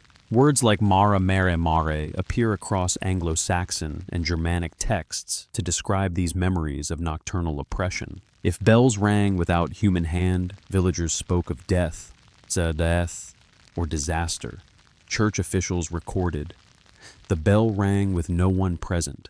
Someone has died." Bells frightened more than beasts, for bells were God turning his face. Yet night was also a mirror. Through terror, people learned their smallness. Sleep was not private. It was communal. There must be candles, voices, shared prayers. For to sleep alone without prayer was to risk never waking. Imagine a returning soldier lying on straw, startled awake by an owl's cry. He sees eyes in the dark, perhaps a dead comrade. He tries to speak, cannot. A bell tolls in the distance. He kneels, lights a candle, prays. By morning, he remembers only light. The village records the tale not as fantasy, but as warning night can kill the soul before the body. Thus memento mori was sung. Remember each sleep may be farewell. In all your deeds, remember your end, and you will not sin. Night was accepted as trial. When dawn arrived, people exhaled they had crossed the night, but night remained beneath the bed in memory and breath. We modern people believe we have conquered the night with lights and screens, but perhaps we have only fled part of it. When you wake between sleeps, do not panic. You are entering an echo of history. Sleep is not merely rest. It is a bridge between body and soul, between people, between humanity and God. When darkness looks back at humanity, that is when humanity learns to look at itself.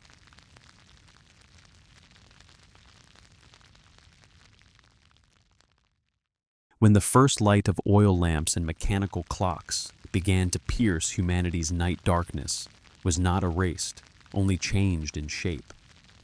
From the damp thatched roofs of medieval peasant houses, where people slept in two segments and woke at midnight to pray and keep watch to Roman palaces, to the sun-washed expanse of Washington's Mall, the journey has been a chain of awakenings, from invisible fear to the display of power to a shared human dream. 1. Salem. When the night of the 17th century became a trial of humanity. In the English colonies of North America in 1692, a small village in Massachusetts did something history would never forget. It turned darkness into a courtroom. Salem is not merely a story about witches. It is the story of how a community placed under prolonged pressure can turn fear into law, whispers into evidence, and broken dreams of the night into sentences suspended over the necks of others. For medieval people, night was the place where the soul confronted God and the devil. Darkness was feared because of wild animals' disease and invisible temptations. But in Salem, that fear took on a new form, fear organized. No longer the private fear of individuals lying awake in cold rooms, but the fear of an entire community, recorded, named, summoned, and judged. Salem was a Puritan community, morally rigid, socially enclosed, and deeply convinced that the world was locked in a constant battle between good and evil. They believed in the devil as a living force capable of entering everyday life, the hearth fire, the livestock barn, the dreams of children, the grief of a mother who had lost her child. In such a world, every misfortune required an explanation, and the easiest explanation was always that an invisible enemy was at work. During the winter of 1691 to 1692, as harsh weather, illness, and deprivation closed in Salem became like a vessel sealed too long under pressure. Then a small spark appeared in the household of Reverend Samuel Parris. Convulsions, incoherent cries, strange behaviors among young girls, behaviors adults looked upon and called demonic possession. But the crucial shift came here once the community agreed that the devil could appear. The next question was no longer, is it real? It became, who summoned him?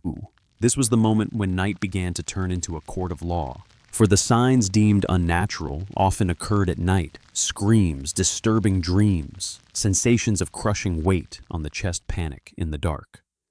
To us, these might appear as stress illness or sleep disorders. But to Salem, they were evidence of spiritual warfare.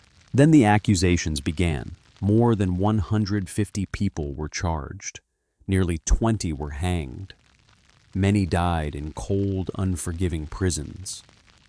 And more frightening than the numbers was the mechanism itself. Salem functioned like a machine. It required witnesses. It required testimony. It required images to sustain fear.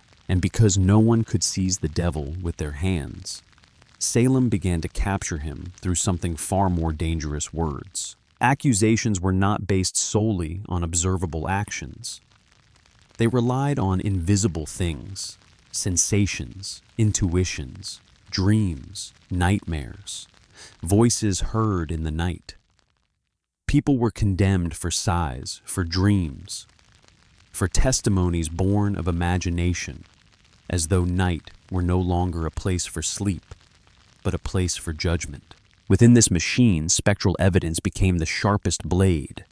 A person could stand before the court and declare, "I saw her spirit come to choke me in the night." And in the suffocating atmosphere of Salem, such a statement could be enough to turn someone into a criminal. Night at this point was no longer merely darkness. It became a repository for everything that could not be verified. And when a society allows the unverifiable to become law, justice begins to die. There is a powerful image that runs through Salem: the church bell. In the Christian world, bells mark time, calling people to prayer, announcing the hours, reminding the community of its place within a sacred order. But in Salem, the bell no longer marked prayer alone. it became a death toll. When the bell rang, not everyone thought, "It is time for worship." Some thought someone has been arrested. Some thought another trial is beginning. Some thought another name is about to be spoken. And in those nights, the Salem community began to grasp a painful truth. When fear is legalized, justice is destroyed. Fear never demands proof the way reason does. It demands only allegiance. You believe the accusation, or you risk being seen as complicit. In a small community, silence itself becomes a crime. Difference becomes a crime. Poverty, eccentricity, personal grudges, land disputes, jealousy, resentment, all can be poured into the mold of witchcraft as easily as water into a pre-shaped vessel. And so Salem is not merely a case of superstition, it is a lesson in power. When fear has minutes, when fear has seals, when fear has courts, it is no longer an emotion, it becomes an instrument. For medieval people, night was the time when one awoke between two sleeps to pray to keep watch or to examine the self. This was the nocturnal routine of life-segmented sleep, a waking interval, a biological rhythm aligned with darkness. But Salem marked a turning point from the private nocturnal practices of individuals to the nighttime trials of society itself. From invisible inner fear to fear that could be named and hanged, Salem stands as a milestone because it reveals something enduring when humans no longer fear the night for its physical darkness. They may still fear it for another kind of darkness, the darkness of suspicion, rumor, and collective judgment. And when the Salem storm finally passed, history was left with more than graves. It was left with a question. How many moments in modern life do we still allow fear to become law? Whispers to become verdicts only under more refined forms. Salem reminds us that night may pass, but the mechanisms of fear can be reborn. And when they are reborn, they always begin as a small shiver in the dark before becoming a courtroom. 2. Rome. When power took the night and a woman took the board, leaving behind North America and its trials, born of collective fear history, carries us back to the lands of the Roman Empire, a world where torchlight law and ritual had already pushed back much of physical darkness. Yet in Rome, darkness did not reside beyond the city walls. It lived at the center of power itself. In private negotiations, in personal ambition, in a social order built upon assumptions more durable than marble. This was a different kind of darkness, the darkness of politics, and within it Fulvia emerged. Born around 80 to 85 BC, Fulvia entered history at a moment when the Roman Republic was deeply fractured. Institutions that had sustained order for centuries could no longer restrain individual ambition. Generals became politicians. Politicians became warlords. Power was no longer decided openly in the Senate under daylight, but negotiated at night through whispers, letters, promises, and betrayals. In this world, women were expected to be present, but not audible. They served as marital bonds, family symbols, guardians of the household, not as political actors. From the beginning, Fulvia rejected that role. Her 3 marriages were not passive alliances. They were political choices. Through her relationships with powerful men, Fulvia did not merely stand beside authority, she participated in it. After the assassination of Julius Caesar, when Rome entered a dangerous vacuum of power, Fulvia did not retreat into silence. She stepped forward. In the political night of Rome, where men held every official title and symbol of authority, Fulvia refused to remain on the margins like a shadow. She spoke. She organized. She mobilized. She appeared within decisive moments at a time when Roman society was wholly unprepared to accept a woman acting in such a capacity. It is this refusal that made Fulvia a figure of controversy for centuries. Ancient historians often described her in language heavy with prejudice, ambitious, aggressive, destabilizing. These portrayals reflect not only Fulvia's actions, but the anxiety of a society witnessing the boundaries of power being crossed. For Fulvia did not merely seek influence. She disrupted a silence long treated as natural. Within Roman order, power was inseparable from masculinity, not because men were inherently more capable, but because the system itself was designed to ensure that they alone were heard. When a woman entered that space and acted as a political subject, history's first response was not analysis, but defense. And Fulvia bore the cost of that disruption. Her story reflects another stage of human awakening. Not merely humanity awakening from fear of physical night, but society awakening to its own prejudice. When power belongs to only half of humanity, that society has never truly been awake. In the language of light, Fulvia represents a paradox. She did not embody the gentleness traditionally expected of Roman women. Yet it was precisely this divergence that forced history to ask a deeper question. What is light? Is it merely the preservation of order? Or is it the willingness to allow silenced voices to be heard? Fulvia was not the only one to suffer under that question, but she was among the first to make it impossible to ignore. In the long nights of Roman politics, where decisions of life and death were made beyond public view, Fulvia stood as a reminder that power is not a biological instinct, but a structure that is assigned, and any structure once exposed can be challenged. Her presence compelled Rome to confront an uncomfortable truth. The light of empire did not shine equally on all. That some were forced to remain in darkness, not because they lacked ability, but because they were denied access to the light itself. If Salem reveals what happens when fear is legalized, then Rome, through Fulvia, reveals what happens when prejudice is mistaken for natural order. In both cases, darkness does not arise from night, but from how power is exercised. Fulvia does not need to be idealized to matter. She was not a symbol of moral purity. She was a symbol of presence, of a human being who refused to become silence so that history could remain comfortable. And perhaps that is the most dangerous kind of light of all, not the light of the sun, but the light of a voice that will not go out. In the political darkness of Rome, Fulvia did not erase the night. She made it impossible for the night to remain quiet. 3.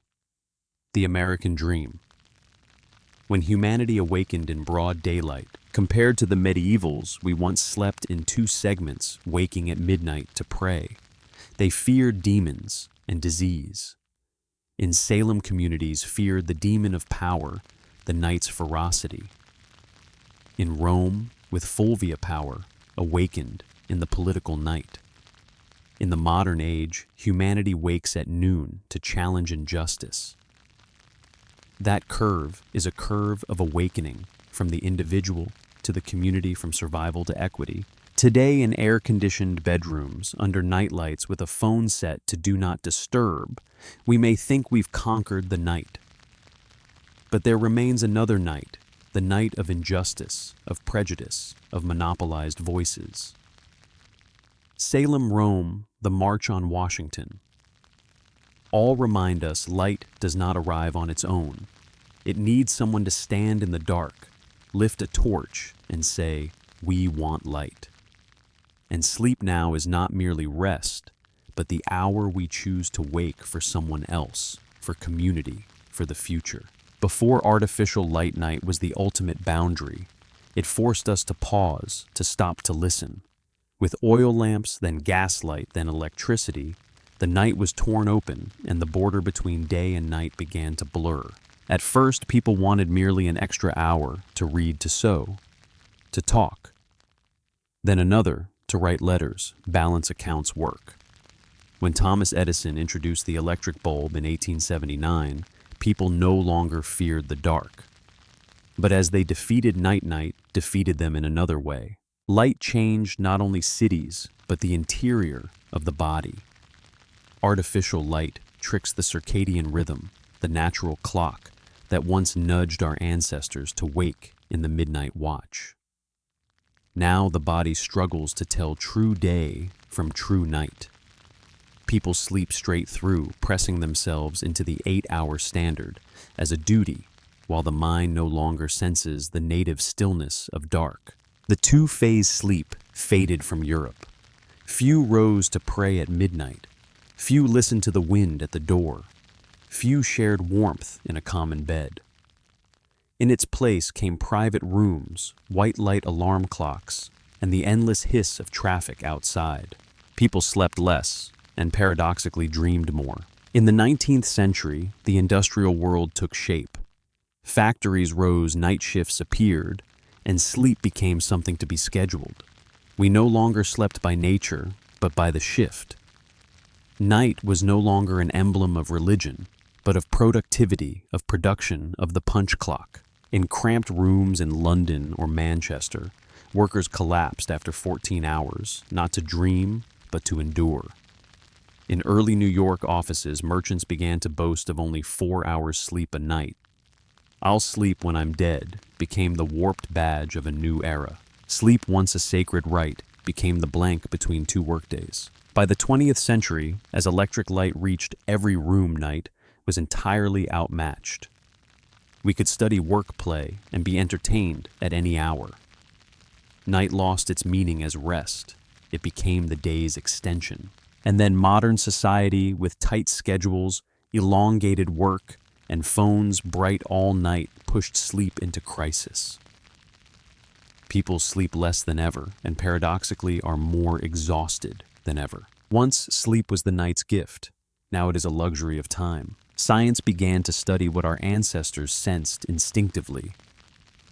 In 1953, Nathaniel Kleitman and Eugene Aserinsky discovered REM sleep rapid eye movement, the stage of dreaming and neural restoration. They saw that in sleep, the eyes still move, and in those cycles, the brain fires as intensely as in wakefulness. This is the hour of dreams of memory, consolidation of healing. Lose REM. Even if you log the hours, and you wake as if you never rested. Modern science calls it the brain's restorative sleep. The medievals may have known it all along. They did not name it, but they lived its rhythm two-phase nights, with a waking watch between an interval of clarity and contemplation, then a return to dreams. Unwittingly, our ancestors kept time with REM. We in our bright world try to recover it with pills and meditation. Today, scientists warn us that sleep deprivation has become a silent, global epidemic. Not dramatic enough to trigger panic, not visible enough to demand immediate action, yet widespread, persistent, and deeply corrosive. More than 30% of adults sleep fewer than 6 hours a night, not because they choose to, but because the night itself has been fragmented. Sleep is no longer a descent. It is an interruption. It is sliced by the glow of screens, by late messages that feel urgent, but rarely are, by workloads that follow us home and settle beside us in bed. It is eroded by worry, quiet, formless worry that waits patiently for the lights to go out before speaking. Young people lie awake for hours, faces lit by devices brighter than any candle in history, scrolling not for pleasure, but for relief. The body clock, tuned over thousands of years to darkness and silence, struggles to recognize the signal to turn. The night arrives, but the body does not follow. We have mastered nature in every visible sense. We can bend rivers, map genomes, illuminate entire cities from space. And yet we cannot reliably switch off the mind before sleep. There is a strange irony in this. We have removed nearly every external threat that once haunted the night-cold predators, darkness itself. Yet we feel less safe inside our own heads. The dangers are no longer outside the walls. They are internal, abstract, unlocatable. And so, in high-rise apartments, stacked one upon another, surrounded by ceaseless traffic, and the hum of machines, light splashes across ceilings that never grow fully dark.